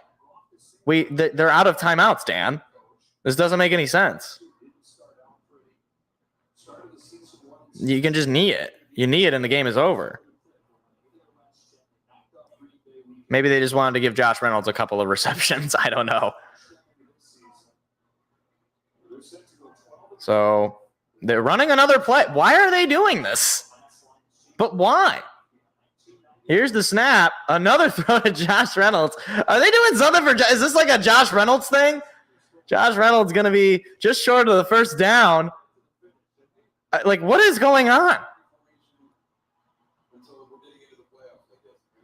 Lions will win 12 games for just the second time in team history. The last time they did it was in 1991 when they won their last playoff game. And that will do it. So the Lions finished the regular season with a 12-5 record, beating the Minnesota Vikings by a score of 30-20. And we will see you next week for the wild card round, and hopefully the Lions will be the 2 seed. All right, get the fight song going. One last time for the regular season. Come on. Forward down the field, a charging team that will not yield. And when the blue and silver wave, stand and cheer the brave. Rock, rock, rock! Go hard, win the game. With honor you will keep your fame. Down the field again, a Lions victory. Go Lions! All right, real quick before we end the show, do a quick breakdown. Amon-Ra St. Brown. I said he was going to have a really big game based on that Pro Bowl snub that he got, and he did. 144 yards, touchdown, had the 70-yard touchdown. Great day for him. Not a great day rushing totally. Total of 70 yards. Dave Montgomery, our leading rusher, had just 40 yards and a touchdown. I mean, he had a couple of rushing touchdowns, so it wasn't completely fruitless. Jared Goff had another great game. 320 yards passing, 2 touchdowns, no interceptions. Defense, I memean, they limited the touchdowns for Minnesota to the second half. So defense had another great game. Sam Laporta. Hopefully Sam Laporta is okay. That's the main concern, obviously, is losing Sam Laporta due to injury for this game. Hopefully he'll be ready for the playoffs, but you really never know with leg or knee injuries how that's going to go. CJ Gardner-Johnson, come back, gets an interception. Love to see that. Hopefully he'll be even better in the wildcard round. Jack Campbell had a great day. He had 12 total tackles, led the team, had the sack. You had, obviously, Aiden Hutchinson. Where's he? Where's Aiden Hutchinson? There he is. Four total tackles, 3 of them for a loss, couple of sacks. Great day for Aiden Hutchinson. And, yeah, at this point, obviously, the win was not needed to make the playoffs or to win the division or anything. It was just an additional win. And, look, I will just say, beginning of the season, I said this team was going to win 12 games. I hate to say I told you so, but I told you so. So, great win for the Lions. Great way to end the regular season. We are on to whoever we play next week in the wildcard round. It's either going to be the Rams or it's going to be the Packers. So, keep an eye out for those games. Obviously, I would say primarily keep an eye out for the Commanders, Cowboys, as well as the Giants, Eagles games, because those are the games that are going to determine the seeding. So, with that, we're going to wrap up the show, wrap up the live reaction. So, appreciate anyone for stopping by. And we'll be back on Tuesday, break down all the sports news of the week, especially I don't know if we'll really break down this game because the result is not really all that necessary. It doesn't really matter that much, but either way, we'll break it down. We'll break down the playoff picture. We'll break down all the sports news of the week. And yeah. All right. And just a little bit of sign off for the regular season. Obviously we still have postseason stuff. So appreciate anybody for stopping by during the regular season. It's a hell of a time. Obviously, a great season for the Lions makes it all the more fun. But I appreciate anybody for stopping by, jumping in the chat, just lurking. That's all appreciated. So hopefully we'll have another fun regular season next year. But we're on to the postseason. So looking at have something special happen this postseason. That would be awesome. But with all that being said, we're gonna head off and go Commies and Giants. Go ahead and help out Detroit. So have a great rest of your day, everybody, and I will see you all on Tuesday. See you later.